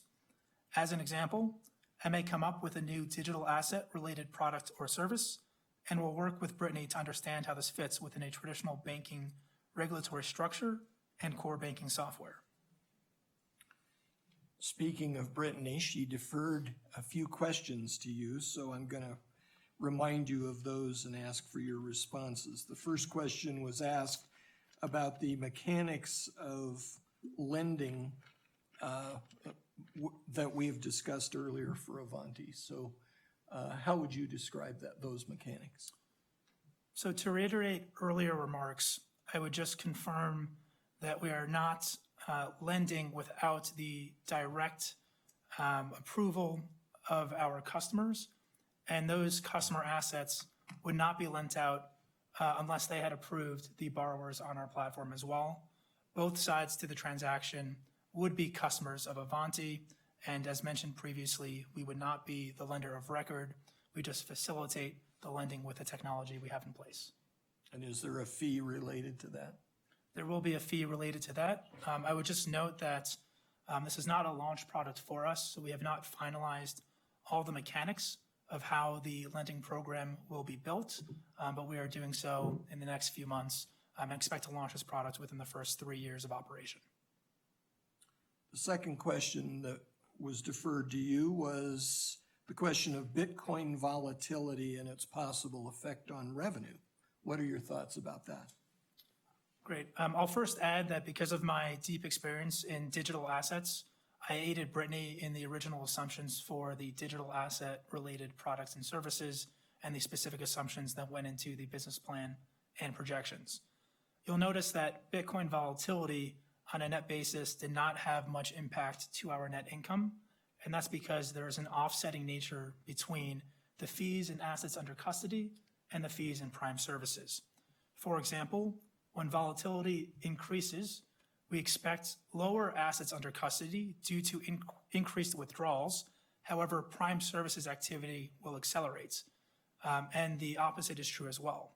When volatility decreases, we will expect increased assets under custody fee and lower fees tied to prime services. And the last question, I think, had to do with the factual rationales for certain things in your projections. So I won't go into specific numbers, but regarding the multiples that you see in the financial projections, we had done extensive market research and then applied a significant haircut to the data that we saw due to the fact that we are not yet an operating business and we obviously do not yet have customers. On the specific multiples points, there are some companies that we have spoken with that actually see that multiple on a daily basis. We are projecting that multiple on an annual basis, so we actually think that that number might be conservative. But again, because we are not yet live, we do not yet have customers, we do not yet know our specific customer behavior, we decided to add a large haircut to the data points we saw in the market. I'll also note that those multiples will obviously change on a normal basis as we start to understand customer behavior and see volume flow through the platform. We'll be making changes and adjustments to those multiples. Anything else you wanted to mention? No, I think that was it. Thank you. Okay, thank you. That's all I have. Mr. Chairman? Thank you. No questions. Thank you for your testimony. Regarding the lending aspect of it, thanks for that. That helped clarify things in my mind. But I'm just trying to piece together, though, the marketing aspect of that, though. Are you out leading that charge to match these customers together to do that transaction that creates basically the loan? How does that work? So we have not gotten to the marketing components of that program, to be perfectly honest. I would expect that the activity come from close customers of Avanti and from customers that do know each other and do business with each other to start. As the program grows, we may see additional volume and our customers interested in working with more participants on the platform. But we have not yet built out a marketing strategy for the lending program that was mentioned. Thank you. You mentioned in the application that, one of the things that the Avanti will do will be to apply for a master account at the Fed, and I don't want to get into those details. I'm just curious if you have created a redundant path of some other alternative mechanism should you need to do something in that arena. Is that a specific question to lending? No, I'm sorry. Step back from lending. Fed master account, you're depending on that as far as a redundant feature in case for whatever reason that's not available to you or you want another option. have you considered what that might look like? Respectfully, I would like for Zev to answer at a high level, but reserve That- details. Yeah, for perfect. Yeah, executive yeah, I don't require details right now, thanks. Yeah, I would just reiterate Brittany's comments that we do intend to seek Fed membership, but we do not think that it will be crucial for Avanti's success. Thank you, appreciate that. And I guess I'm not talking about Fed membership, I'm talking about the master account at the Fed. So we can save that for executive session. No question. Just one question. So the only crypto you're going to service at time zero is Bitcoin. How soon do you think you'll move into some of the other cryptocurrencies, and how important is it to expand that? Okay, at time zero, you are only servicing Bitcoin. That's it. How long do you think before you have to move into other cryptocurrencies, and how important is having multiple cryptocurrencies on your platform to the business plan? As you're probably aware, a majority of the institutional interest in digital assets revolves around Bitcoin, which is our initial plan to provide products and services around Bitcoin. We may expand to other top-tier digital assets by market cap, and so I would expect us to provide services for a few additional assets over the next 3 to 5 years. I don't anticipate going as far down the list of market cap assets and provide a full breadth of services. We are really targeting the institutional markets, and right now that is really around Bitcoin, and second would be Ethereum.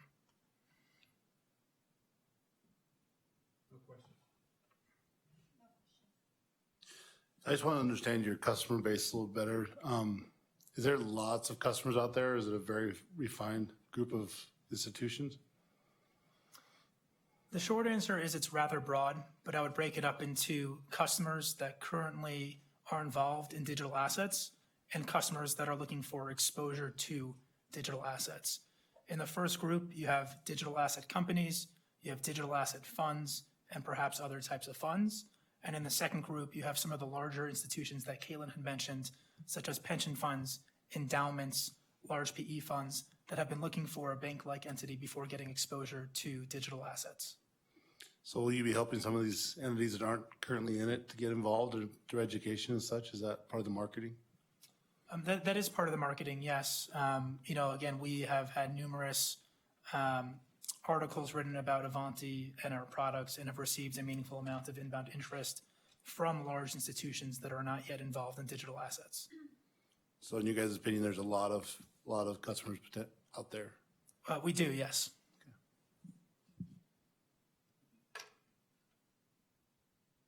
Any further questions from the board? Mr. Dykeman, anything further with this witness? Nothing further. Thank you, sir. Thank you. Did you want to call your next witness, please? John Petway, please.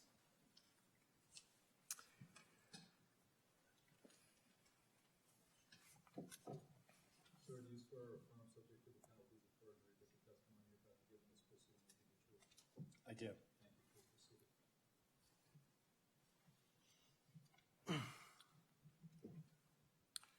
Please state your name and your role at Avanti. John Petway, I'm an independent director. Could you describe your role in Avanti with some more detail? Sure. My role as an independent director is to understand and implement the business plan of the company. I will also assist in establishing and enforcing policies and procedures to mitigate risks associated with the financial institution. Could you describe your background to the board, please? Sure. I started as a certified public accountant for Ernst & Young, working in DC in the audit department, where I got exposure to a number of industries, including banking. After a few years, I went to law school, ended up working for a small business practice firm in Alexandria, Virginia. My work involved advising small businesses, anywhere from structure to tax compliance to evaluating business plans. Several years later, I joined a startup real estate company in Salt Lake City, Utah, where we purchased commercial real estate, office buildings and residential residential communities. Several years later, I moved to High Plains Investments, which is headquartered in Park City, Utah.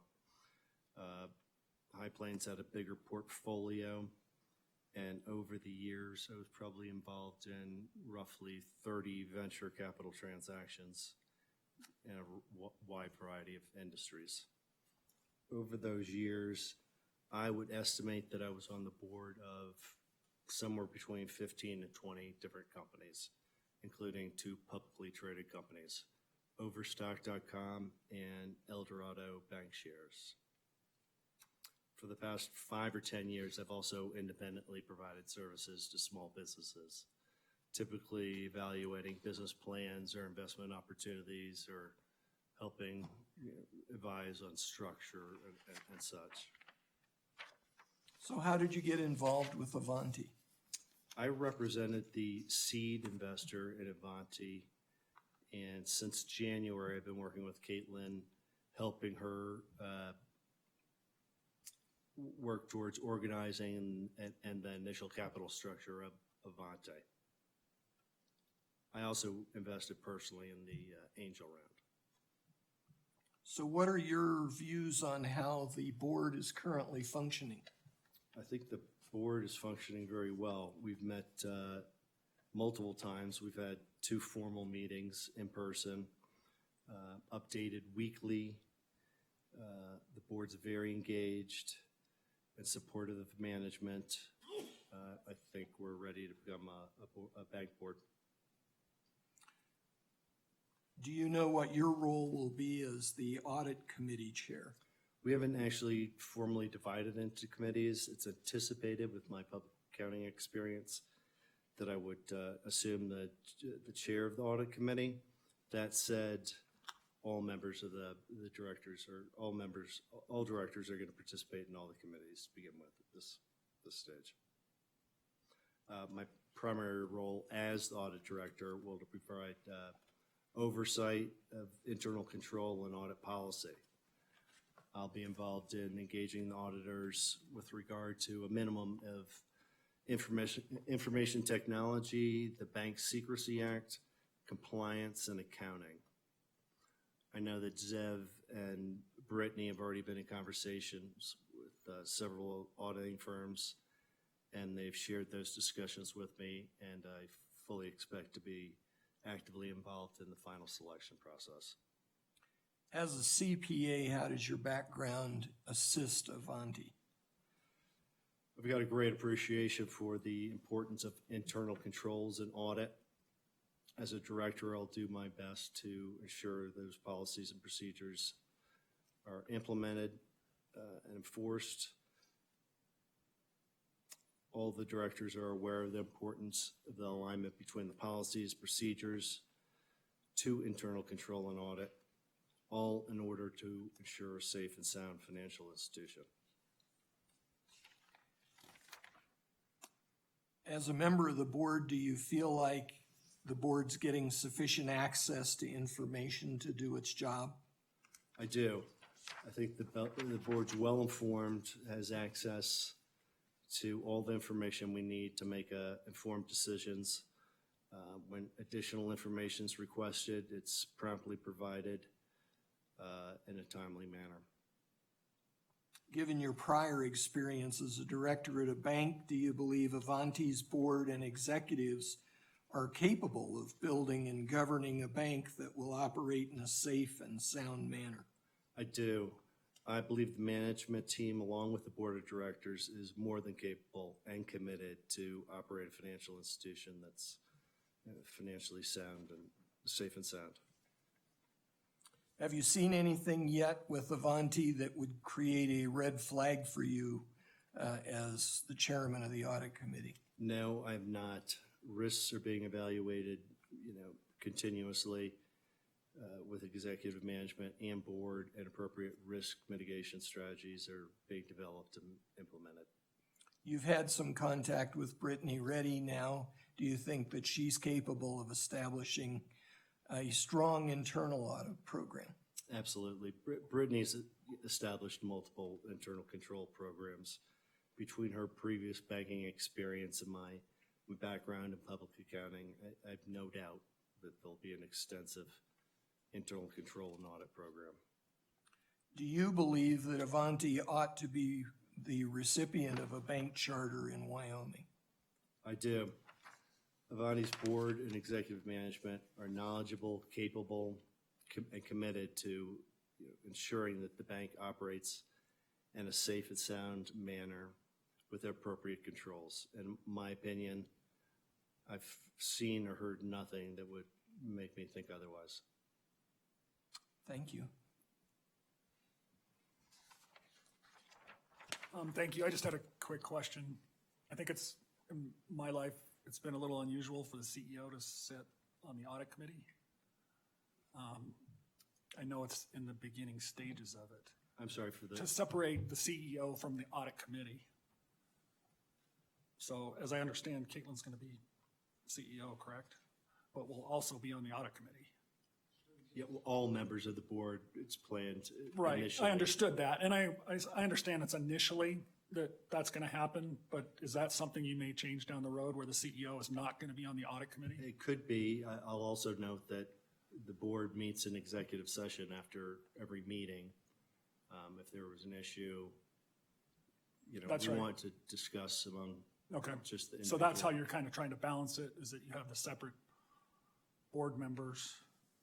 Yes, and again, this is just the initial structure. I understand. Everybody wants to be involved. Everybody wants to make sure, our collective backgrounds are there to support the bank, Right, future bank. and I could be wrong, and this is maybe a question for Albert, but I think there might be a regulatory issue having the CEO on and you guys I'll may have looked at defer that. to executive management on that. Okay, thank you. No questions.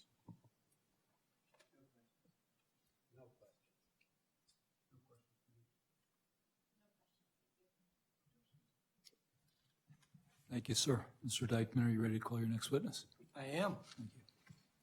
Thank you. I call Philip Trike.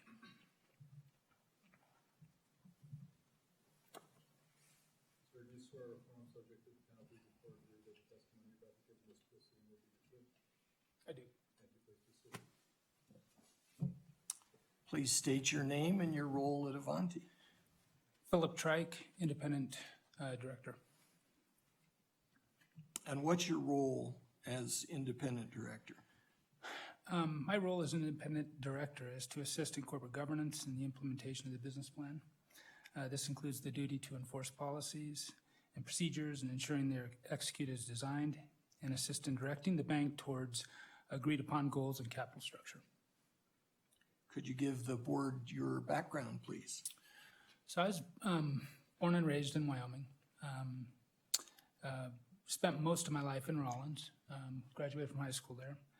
But I began my career at Raymond James Financial in Clearwater, Florida in 1987.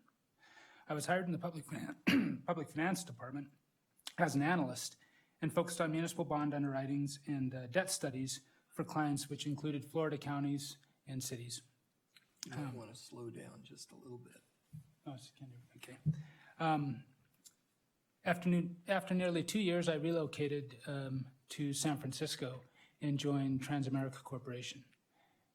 I started off actually in IT, but within a short period of time, ended up managing the equity trading desk for the corporation. Did that for a few years, then graduated to securities analyst, followed a number of different industries from financial services, technology, media and entertainment, industrials. So we had a small group, so it was more of a generalist program. So it was actually a really good experience. In 1994, I was appointed a portfolio manager and began my portfolio management career. Managed mutual funds, separate accounts, managed part of the pension obligation for the Transamerica Corporation. 1999, Transamerica was sold to Aegon Corporation. I left at that point and went into business with a fellow by the name of Robert Day, who is the founder of Trust Company of the West, an LA-based corporation. I worked with him for approximately 4 years, managing mostly his private family office money, in addition some hedge products, and ultimately the Cypress Fund, which was a hedge fund that he had established in the 60s. In 2003, I moved my family back to Jackson and lived there for 6 years. First 2 years were on non-compete, so literally just enjoyed the adult Disneyland of Jackson.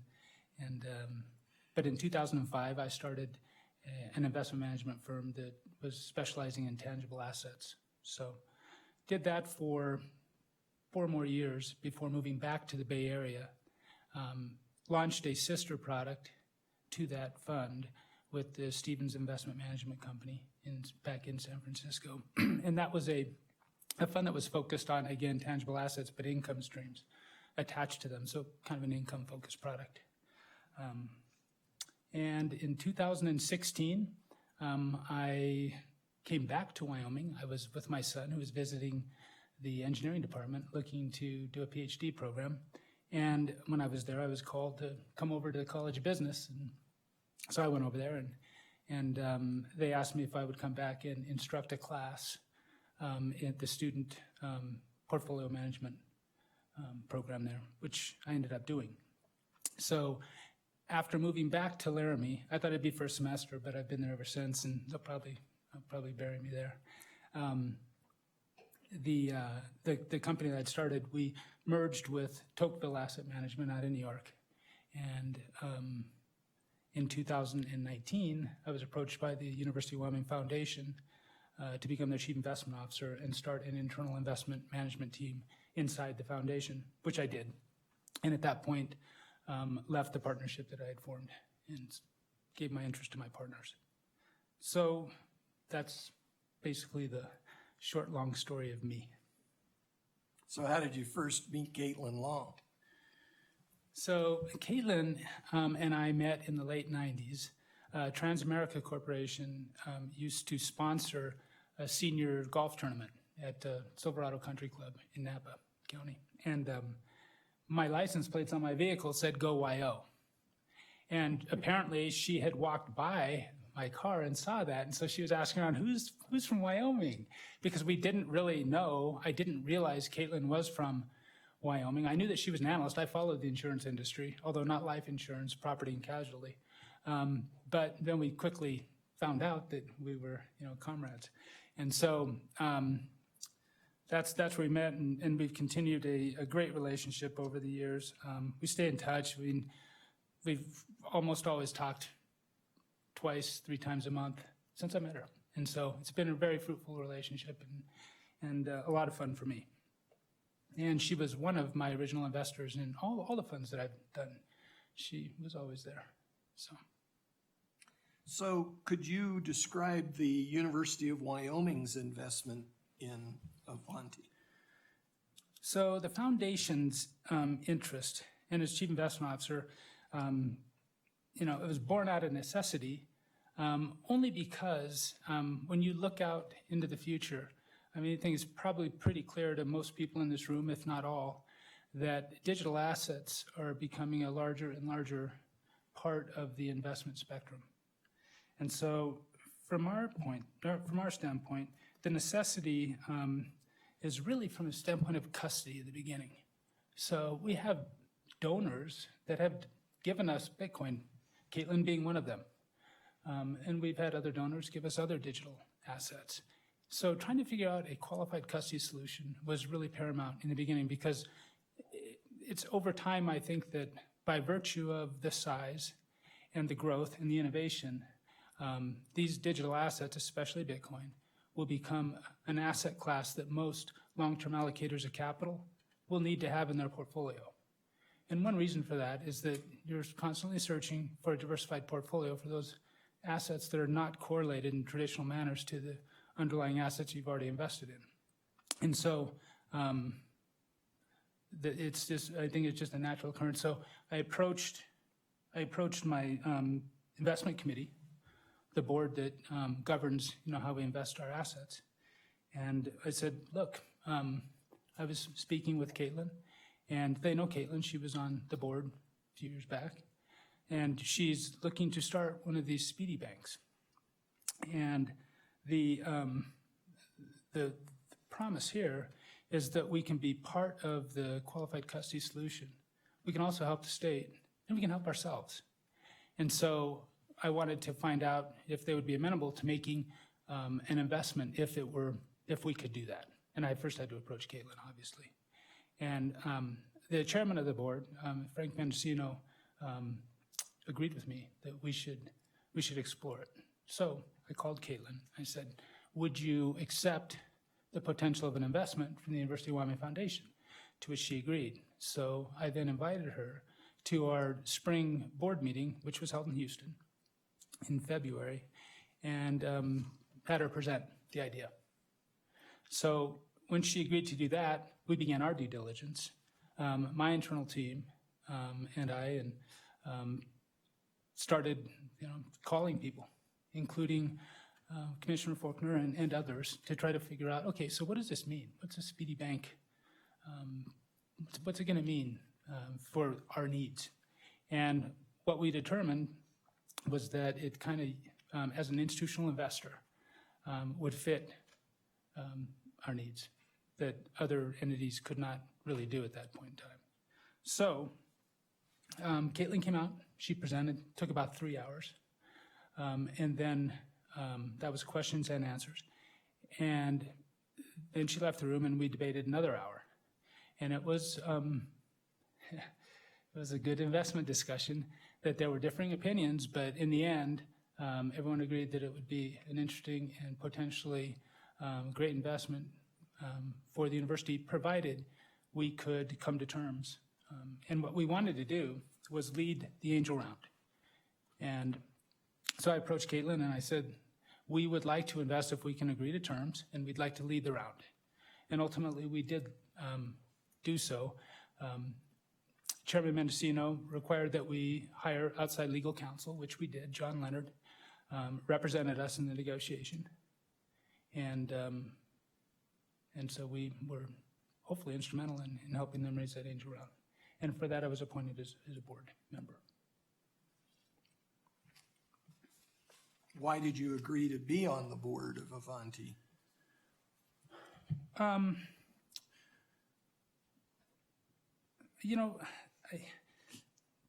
In my career, I've been exposed to a lot of really, really interesting people. I was very early on in the investment process at Amazon. I was early on in the investment process with Steve Jobs at Pixar. Early on with the investment process, Microsoft came public in 1983, but I was still early in the 80s at Microsoft and being exposed to Bill Gates. And Caitlin is one of those people.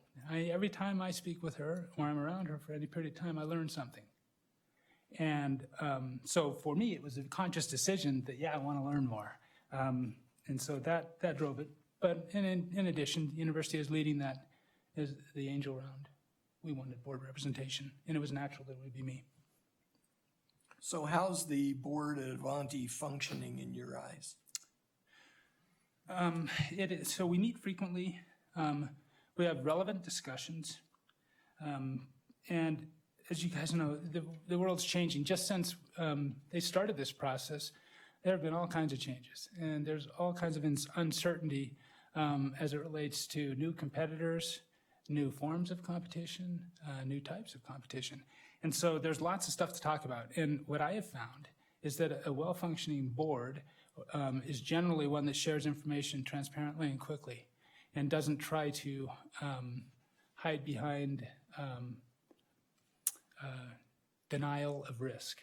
And so I don't see that in my judgment dealing with the internal board members and the executive management team. Given your prior experience in investment, how do you feel about the prospects of success for this team in building a successful banking business? I think the most important thing a new business can do is be very judicious with their capital. And the allocation of capital is the single biggest, I think, component of success. And so in the case of this company, they've been great stewards of the capital that they raised in their seed and their angel round so far. And when I see that, that makes me feel a lot better because I know that they'll have a longer runway. Because when things change, sometimes things take longer. And there's a lot of change. And so I think that their prospects are actually quite good because they're pragmatic. And again, they're good. So as far as I have seen, they're very good allocators of capital. In your opinion, should Avanti be granted a bank charter in this state? Yes. I think Avanti is going to both advance the state of banking, and I think that the financial products that they're developing and marketing, I think will benefit their clients. They're going to benefit the state, and to the extent that it draws more of that type of activity, I think it's going to benefit the state in a myriad of ways. Not only the people that it will draw, but the capital it will draw and the jobs it will create. So I think that yes, they should be, because hopefully they're successful. Thank you. No questions, thank you. No questions here, thanks. No questions.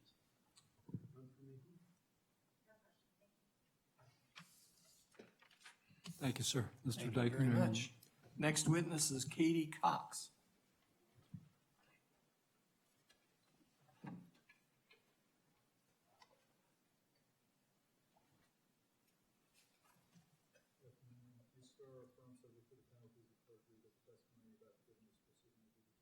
I do. Please state your name and your relationship with Avanti. Hey, I'm Katie Cox, and I'm an advisor to Avanti. Could you give the board a bit of your background, please? Sure. I spent 30 years with the Federal Reserve System as a federal regulator. I worked for 4 Federal Reserve banks, including the Kansas City Reserve Bank, which of course encompasses Wyoming. And then after spending 10 years on the road, went to Washington, D.C., and spent the last 20 years working for the Board of Governors of the Federal Reserve System in the Mergers and Acquisitions section. I was one of the key Federal Reserve officials responsible for payment system-related proposals. And that's what this is. And I'll give you an example of one of the proposals I've worked on that I think you can relate to that has a lot of similarities and issues, or, you know, that the same things that Avanti's dealing with. And maybe you all are familiar with the Green Dot, the prepaid debit card. You can buy them in Walmart, CVS, 7-Eleven. And Green Dot's probably the largest prepaid debit card in America. And they were sort of tired of dealing with 2 third-party banks that were holding their customers' deposits for their debit cards. And Green Dot wanted to buy its own commercial bank. And so they came to us, and I ended up being the lead person on the deal for my division. And this is a very novel proposal, a prepaid debit card company that's not really that regulated, and it wants to buy a bank, a regular commercial bank, and they want to buy one in Utah. And it's novel. It's also a fee-based business, not a lending business, not dependent on interest rates. It's a fee-based generated revenue business.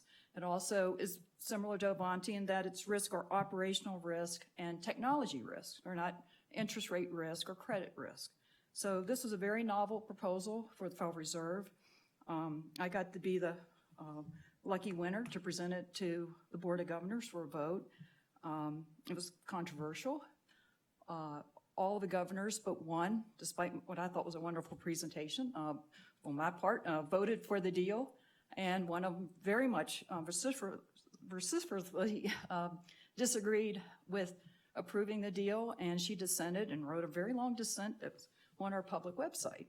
So this is a similar type of proposal where it's, has some similar risk. And so just to let you know, I have that type of background on working on those types of proposals. I've worked on numerous de novo bank proposals, also state membership proposals where banks want to join the Federal Reserve. I've presented numerous policy recommendations and novel banking proposals to the Federal Reserve governors during my tenure at the board.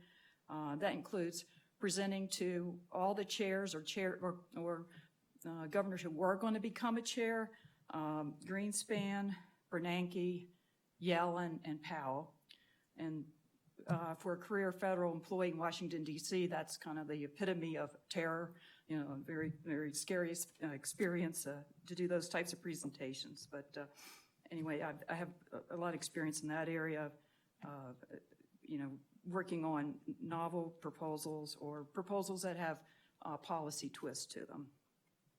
I'm also the primary contributor for several pieces of bank regulatory guidance during my career with the board in Washington. So how do you view your role as an advisor to Avanti then? Well, I believe my primary role is to provide advice to Avanti on its regulatory strategy for its proposal with the Federal Reserve. I also provide advice on its Abbott product and raise questions with a focus on identifying and mitigating potential risks to traditional payment systems. And then I provide advice on strategic inquiries that Avanti has already received, both from banks and non-banks, and both from entities from within and outside of the United States. I provide capital advice regarding the capitalization of Avanti from the perspective of a bank regulator. And that includes advice that Avanti should not agree to grant preferences typically requested by venture capital investors, such as liquidation preferences, drag-along rights. I'll just be honest with you, the Federal Reserve likes a capital structure that is as straightforward as possible. And so with looking through it with that lens, it's a lot easier if you're dealing with a proposal with the Federal Reserve that you have a proposal that has a simplified capital structure as much as you can. So I've provided advice on drafting of Avanti's critical policies affecting bank operations, and also with regard to corporate governance. I also intend to provide advice and guidance as the internal controls and audit program is formalized. I also want to make it clear that due to federal ethics restrictions, I am not permitted to be in communication with the Federal Reserve for 12 months following my departure. So that means up until March 1st of this year, of 2021. Avanti has not asked me to contact anyone at the Federal Reserve, and nor have I done so regarding this proposal. How did you get connected with Avanti in the first place? Well, in April of this year, Caitlin Long and Brittany Reddy contacted me to discuss the opportunity of being an advisor with Avanti. And Caitlin had become aware through a network of colleagues who work in bank mergers and acquisitions that I had recently retired, and I was interested in serving on bank boards or as a bank advisor. So when they contacted me, we had a nice conversation. I said, well, let me look at your business plan, your proposed management team, and your capitalization. So they gave me access to those documents so I could go through those. And while I was at the board in Washington, working in mergers and acquisitions for 20 years, I reviewed hundreds of bank proposals. And you wouldn't believe some of the ones that get sent in that, you're like, what are these people thinking? But many of them were novel or fee-based, and I could go through these proposals pretty quickly and determine whether it's a proposal that the Federal Reserve would deem feasible and would approve. So I went through their proposal and I looked at the proposed management and the business team, the capitalization. I was really impressed. And I thought, I looked at it and I thought, this is something, in my opinion, I think is both feasible and approvable. And it's also a fascinating new business and novel and I think challenging. So I agreed to become an advisor to Avanti. So now that you've had a chance to work with the management team and had interactions with them many times, do you think that they are capable of building a successful Speedy Bank? Yes, I do. I think this is the team to provide a private solution to the U.S.'s cumbersome payment settlement system. While this is a private solution, it's also it would be regulated by the state of Wyoming. And and I looked at the proposed management team for Avanti, and one of the things I always did as a regulator was I researched their track records. So what, you're from a regulated entity, what's your track record at that entity? Do you have fines? Do you have public enforcement actions? These are red flags you need to look for. And so I did that, and that was part of my due diligence, and I didn't see any of these red flags. And also, when I was at the Federal Reserve, if we did see these red flags, there's speed bumps for your deal. It creates issues. You have to explain, why there was enforcement action when you were in charge of this entity, or why there were fines. And so we don't have any of that with this proposal. This team has also been highly proactive and interactive. They're serious about identifying and mitigating the risk that this proposal presents. They are not pretending that this proposal doesn't present risk, and they're taking these risks head on and figuring out ways to mitigate the risk. And I think they have the skill sets to identify the risk and mitigate these risks. There's something also unusual about this group is that they're already having regular board meetings. In my experience, that is very unusual for a bank that's in formation, or even a Speedy that's in formation that doesn't have its charter yet, but they're already having formal bank minutes, board meetings, taking minutes, executive committee meetings. That's unusual. And so they're putting in a strong corporate governance framework right off the bat, and that's great. So again, I think this management team is capable of building and operating a safe and sound Speedy. Given your experience with the Federal Reserve, do you have any thoughts about Avanti's getting a master account? Well, yes, I do. First of all, I've had firsthand in-person meetings with many of the current governors at the board. And I believe that the Federal Reserve, this is my personal opinion, that the Federal Reserve System welcomes private solutions to the U.S. payment system's inefficiencies. So you've got a private solution, but it's also going to be a Speedy, it's going to be a regulated entity.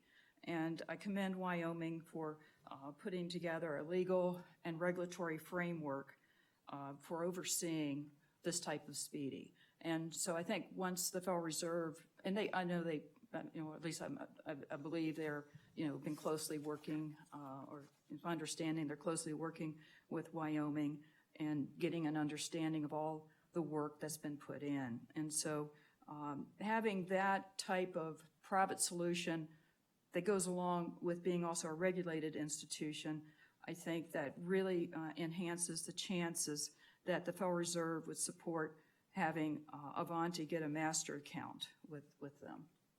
Thank you very much. Sure. Are there any questions from the board? Thank you, Ms. Cox. Appreciate your testimony.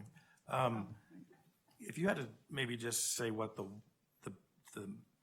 top one or two impediments are to this institution realizing success, how would you classify those? Well, I guess there's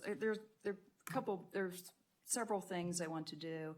I think, getting the master account would be a tremendous boost for this company.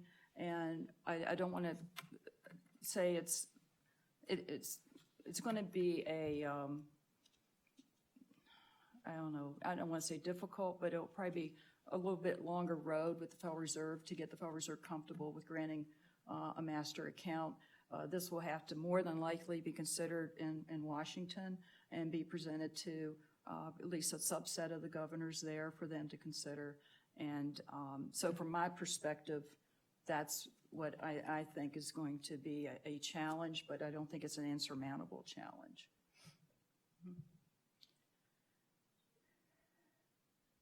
One quick question, Ms. Cox. Thank you for your testimony. My question is, do you see your role continuing beyond the organizational phase into assuming a charter is granted? I would be glad to serve in any capacity, particularly as a board member, if they so wish me to do so. I would be glad to do that.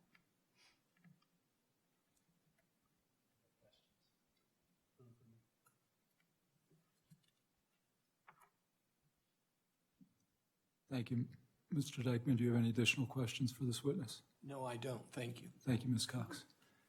Do you have any additional witnesses? For now, we'll call that our last witness. I understand. You're not resting. I understand. Yes. Thank you. Thank you. At this time, will the divisions ask for a 10-minute recess before they commence their case, so we'll be in recess. Thank you.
Oh, okay, but it's covered both.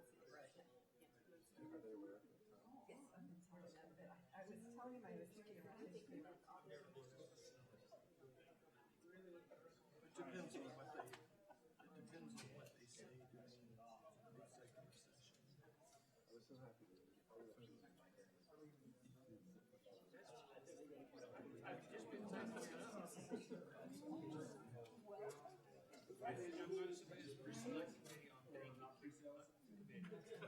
All right, the Zoom works. The Zoom works.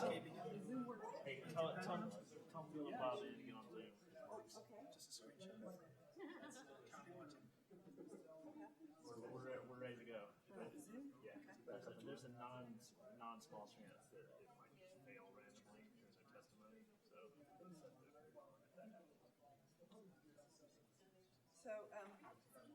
But tell them to hop on Zoom. We're ready to go. It's a thing.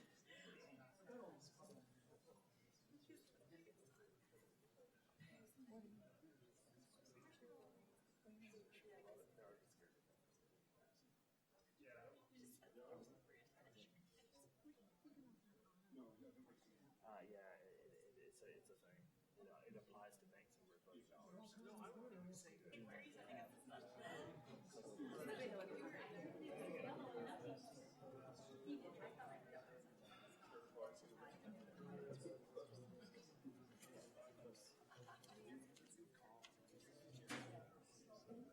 let's do it with the executive session. We'll address it in the executive session. Yeah, it's $1 billion. Probably not that close. All right. 3630. All right, let's see. 3630. All right, so Zoom works.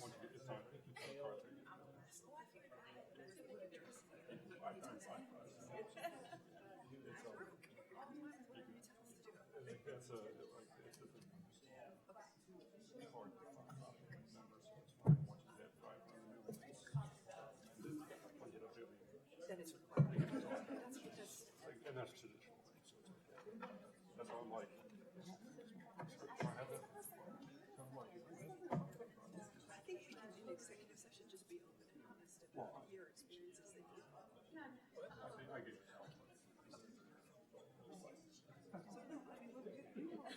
We haven't formed a constituted public committee, we certainly can.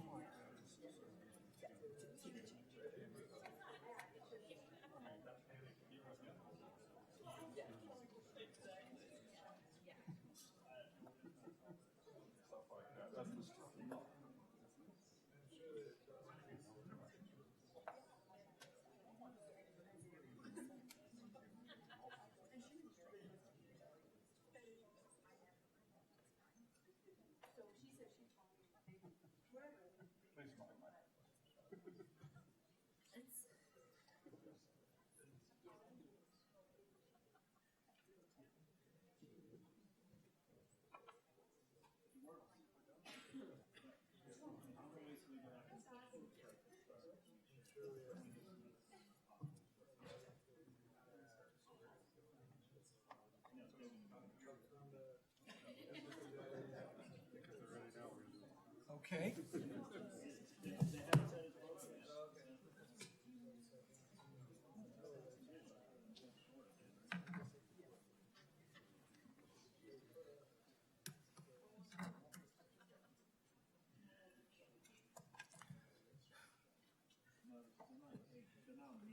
Okay, I just sent them the. Yeah. I was gonna say, I got an email that said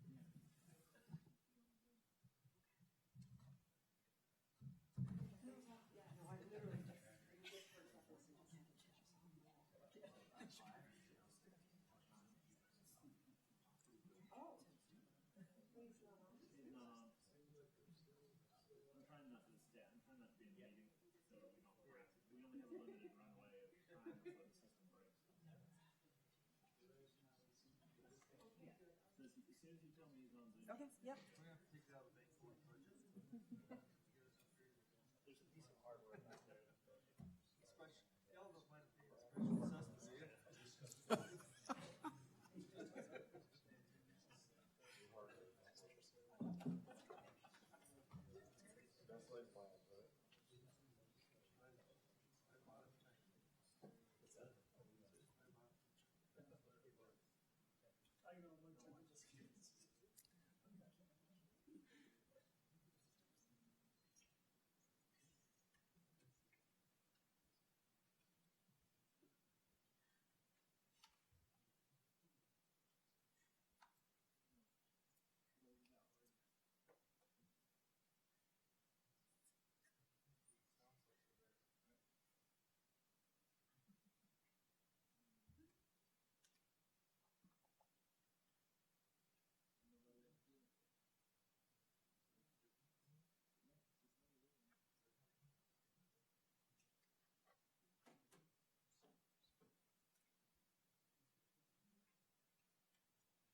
Bob, can one of you, Chairman Lawton, can ask Mr.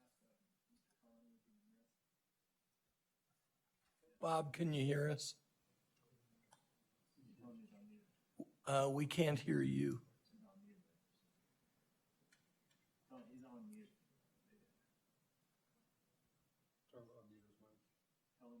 Yeah, you need to unmute your mic, please. Okay, can you hear me now? Yes, thank you. Okay. Are we going to go ahead with Bob?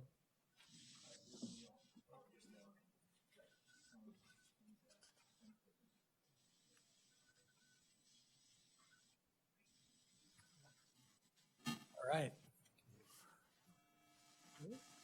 Mr. Dykeman, which order were you going to? Oh.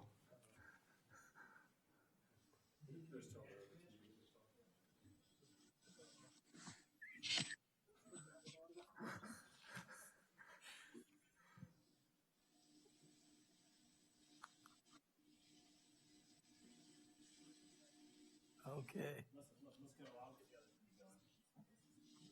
All right.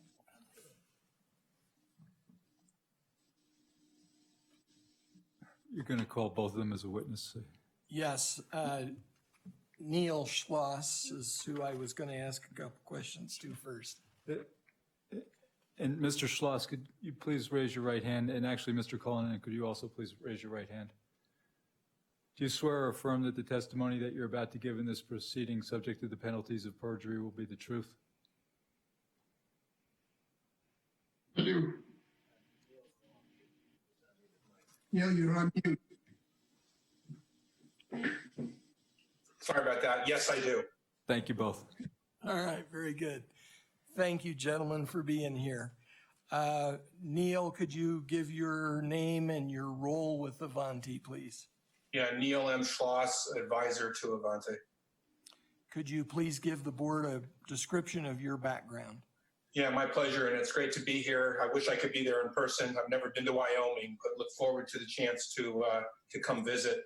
I spent my entire career at Ford. I spent 36 years at Ford, predominantly all in finance or treasury roles. The last two jobs I had beginning in 2007 was corporate treasurer, and then my last 2 years before I retired, I was CFO of Ford Mobility.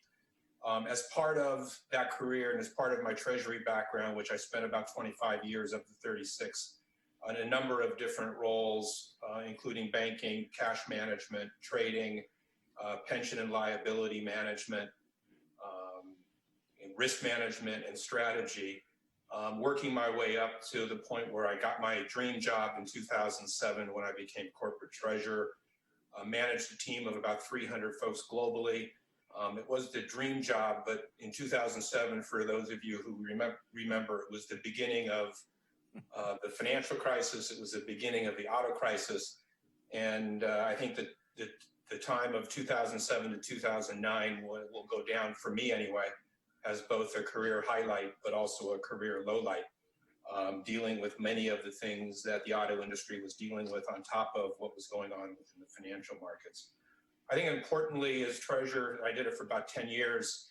I had a full responsibility for all of the functionality within Treasury, and that includes what Bob will talk about in a second with regards to the Treasury IT world. As treasurer, I was also engaged in much of the leadership, and so part of the leadership team around the table, and helped save Ford from what its two competitors in Detroit went through, filing for bankruptcy. Importantly, I think for this board is, as part of the role of treasurer, I also served on the board and audit committee of Ford Motor Credit Company, which was or is about a $150 billion financial services company meant to finance dealers and our retail customers. The last 2 years as treasurer, I was also chair of the audit committee. Also as treasurer, I was a frequent participant in the Ford board and a permanent management participant in the Ford Motor Company audit committee and finance committee. So I understand corporate governance, I understand financial matters, and have a really good understanding of business strategy. Toward the end of my career at Ford, I was asked to join the CEO of Mobility to help start a mobility business. And this was really a startup inside of Ford to help build what the future of Auto 2.0 would be, and really start building mobility-based businesses beyond the traditional, design, manufacture, sale, and financing of cars and trucks around the world. I did that job for about 2.5 years, leading the start of a finance organization, building its own financial reporting, its own internal controls, its own governance.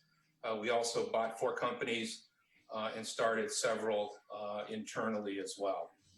I retired from Ford at the end of 2018, and since then I've joined 3 different private company boards, the largest being the U.S. holding company, or the intermediate holding company for BNP Paribas.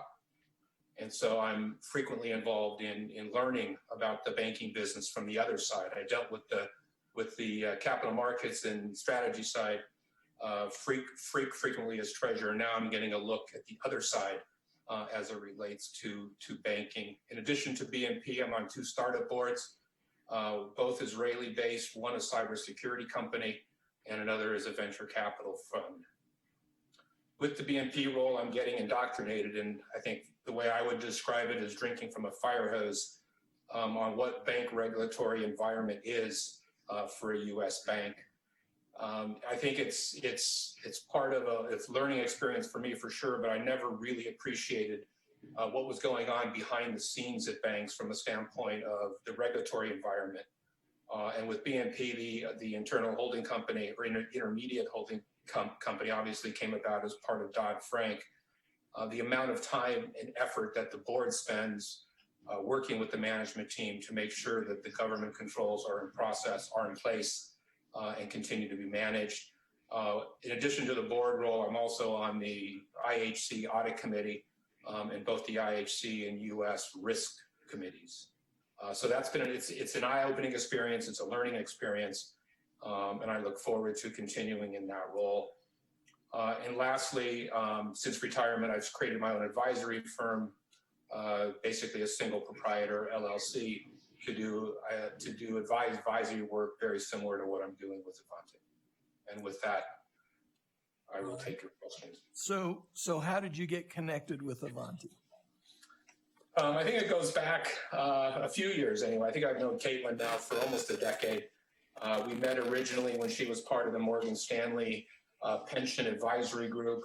we were going through some pretty significant de-riskings as part of the forward defined benefit pension plans, which, like most plans in the early part of the last decade, were underfunded, heavily exposed to equity returns, and the liabilities were heavily exposed to discount rates. So we had the Morgan Stanley team come in. I had never met Caitlin before that, and was extremely impressed. And I would say this if she wasn't in the room, but she was one of the smartest bankers I think I ever dealt with in my 25 years in Treasury. Subsequent to that, we connected at a peer group, and I think she mentioned this earlier in part of her testimony back in 2014. She came to present to a mega cap, which is a top 20 cap-based companies in my peer group. As treasurer, she came and presented a presentation on blockchain and Bitcoin. And I think for me, that was my first sort of indoctrination to the subject. And it was really a wow moment from the standpoint of what blockchain and Bitcoin could actually do to improve many of the inefficiencies that existed within my treasury world. I was so excited about that. I asked her if she would come back and come present to my team. And so we had a session which we called Lunch and Learn, which majority of my US team was present, to hear again the subject, and for them, it was time hearing it as well. And from that, many of the discussions continued along the line on many or several financing transactions, ABS being sort of the most important one for us, given the asset-based financing and the huge amount of inefficiencies that exist in any kind of title-related transactions. And so from there, we've stayed in contact and looking forward to and continue to find out what each of us is doing. And we connected earlier this year. She told me about Avante and told me about the things she was doing with regards to corporates and treasurers, and asked me to join the ride. And what things... Mr. Dykman, you might want to kill your mic between questions. Okay. What things caused you to decide to become a member of the advisory board? I think by and large, it's what the company is trying to do. I think they've got a unique, a potentially unique strategy to really address some of the inefficiencies in the payment world. And from a corporate treasurer perspective, the amount of inefficiencies that exist between one party paying another could take several days. As a treasurer, when you send large amounts of money out, you want to get large amounts of money back, or at least acknowledgement of receipt if it's a payment due. And as many of you know, the number of parties that touch that transaction in the process is, and everybody takes a little bit of fee, especially if you're going cross-border. And so I think what Avante is trying to do, and what interested me, is trying to find those solutions, and working with the company and my old peers from a standpoint of treasurers around the U.S. to hopefully try to expand the strategy and try to break into this, which is a process that's presently majority controlled by the major banks.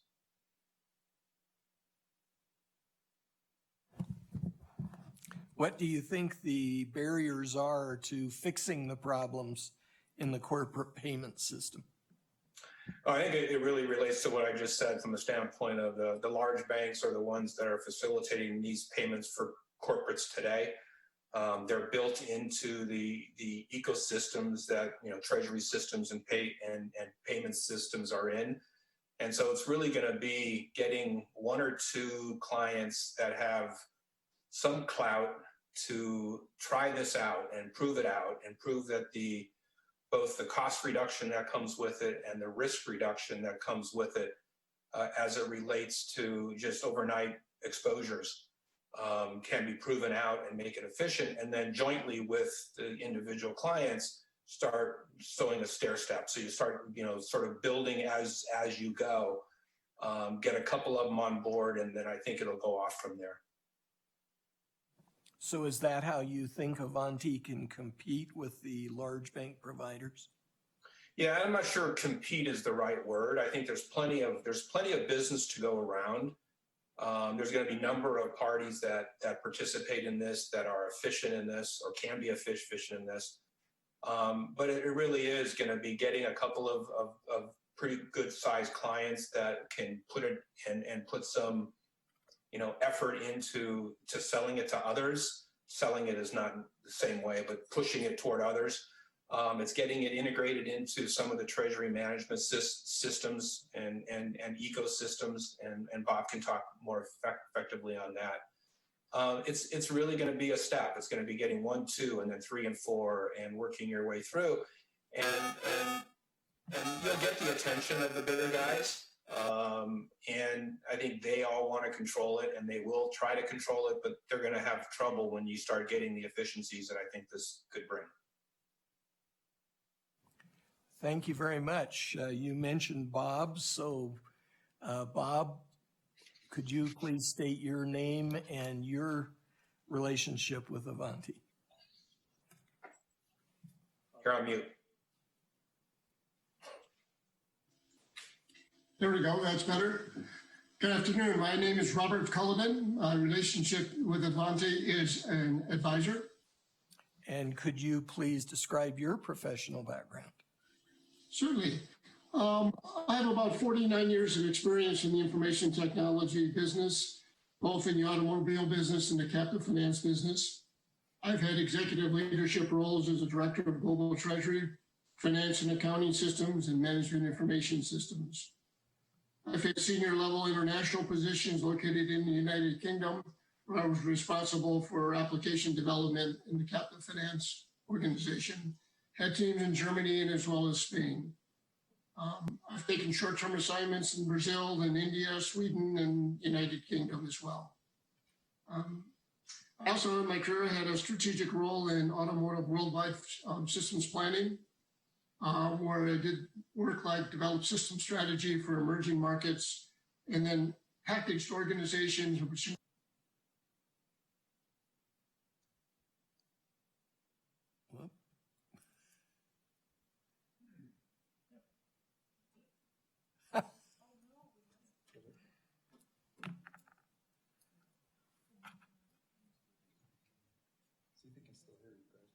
Can you still hear me, Bob? We've lost your audio.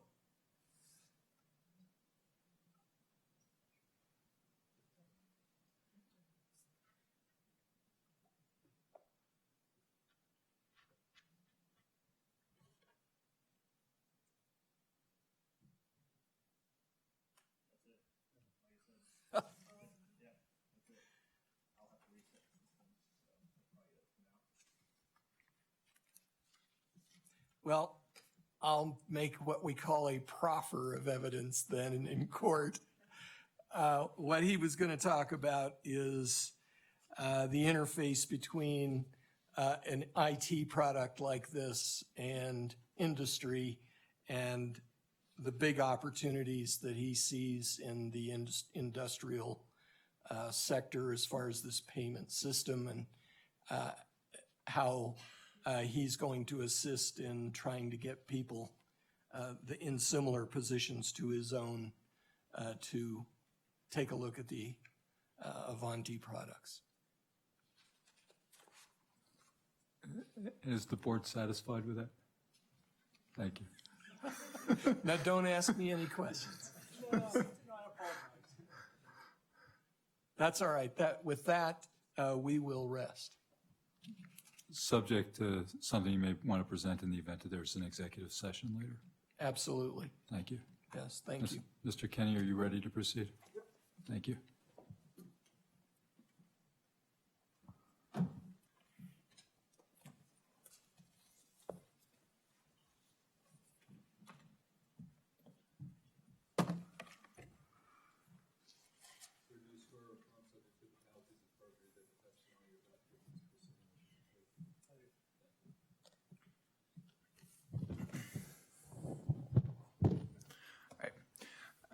Will you please state your name and position for the record? Albert Forkner, Banking Commissioner for the Wyoming Division of Banking. And can you please describe your role in particular with regards to this matter? Well, as the commissioner, I lead the Division of Banking, which is charged with the chartering and supervision of financial institutions that are subject to Wyoming law. And regarding this specific proceeding, Mr. Chairman and members of the board, you were provided a copy of our report of investigation, which is labeled Exhibit A. That report summarizes our investigation and subsequent findings and recommendation. My purpose here today is to provide a few summary comments, and then answer any questions you have regarding the charter investigation conducted by my office. Wyoming Statute 13-12-114 states in part that the commissioner shall make a careful investigation and examination of the following factors: the character, reputation, financial standing, and ability of the incorporators, which in this case are the proposed directors.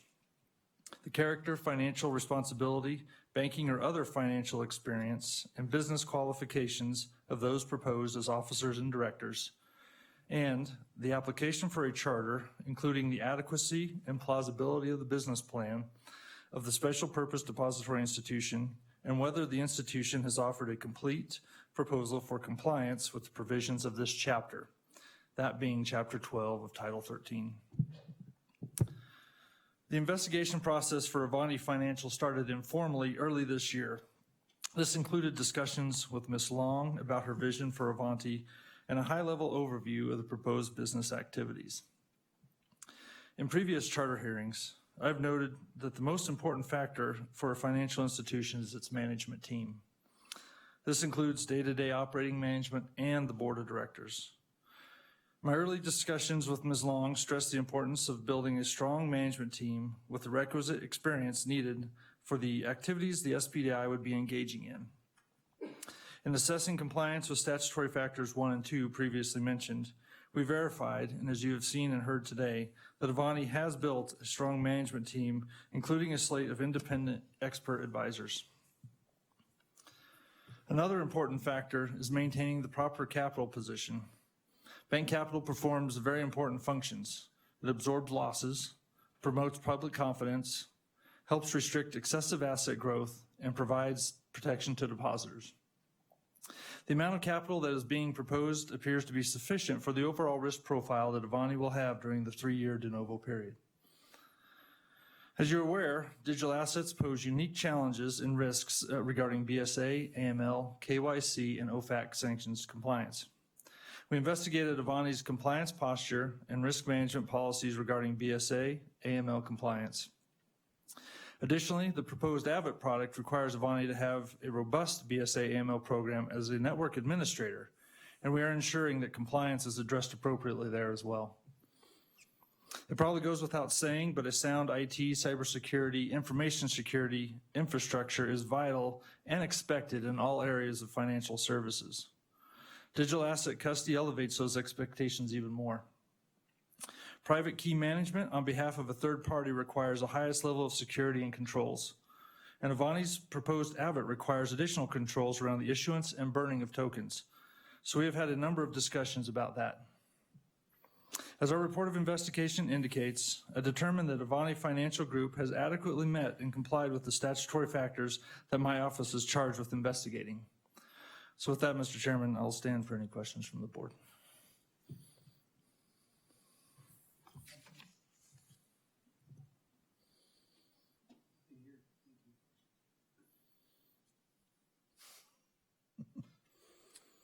Mr. Faulkner, I guess my question to you has been, you've heard the testimony of some of these other folks today regarding the potential lending function.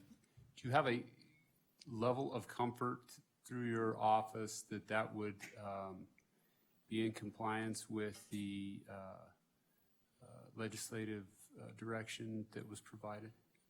Yeah, absolutely. So again, this is the context you think about a securities lending. In essence, it's that activity other than it's a digital asset.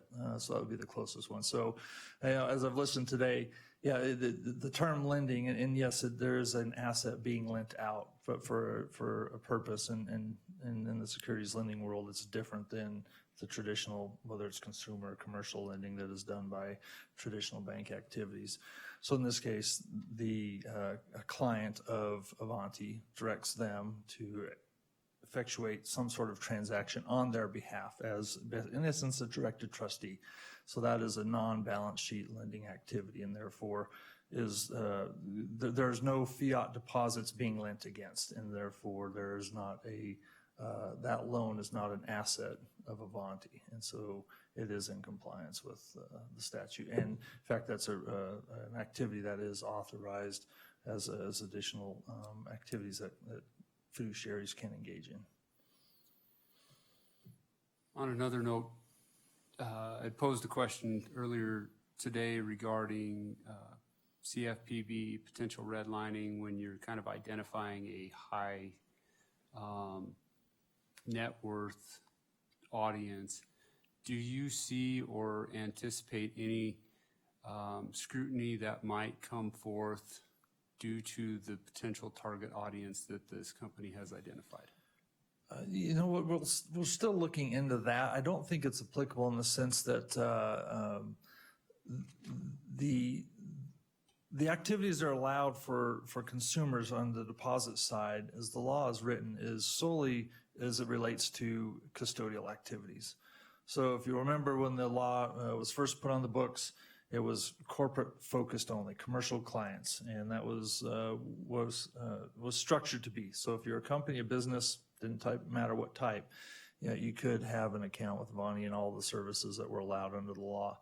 Then last year, or this last session, earlier this year, the amendment was to allow for consumer activities. But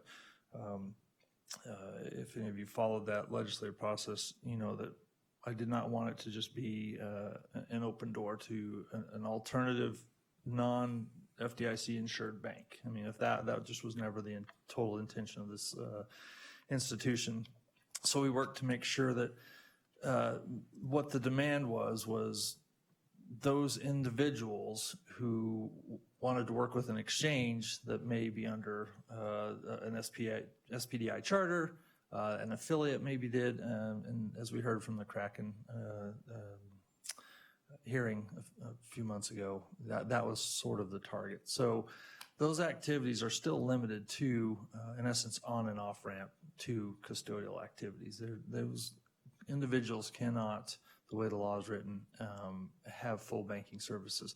So that being said, because it's limited, and we'll continue to research, I don't think that would be subject to potential redlining. But obviously, as a regulator, and consumer compliance is an issue that banks have to follow, we would make sure if it does, in whatever fashion it does apply, then we would, the bank is expected to comply with any and all applicable state and federal regulations.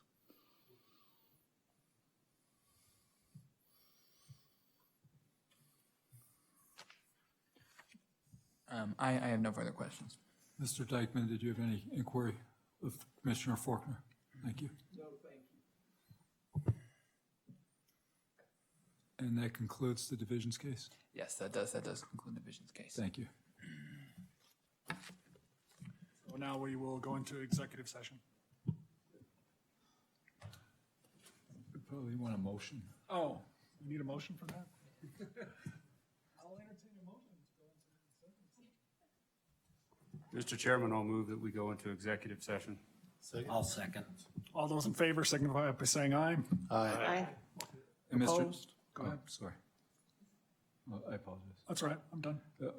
And I just want to state at this point in time, the executive session's being convened according to the Audit Department of Banking Division's Rules, Chapter 9, Section 3C, allowing for confidentiality of non-public information. And at this point in time, the board has determined that they want to consider such information. So in terms of preparing for the executive session, Mr. Dykeman, I'd ask your assistance, please, in identifying those individuals who Avanti is okay with having present during the non-public session.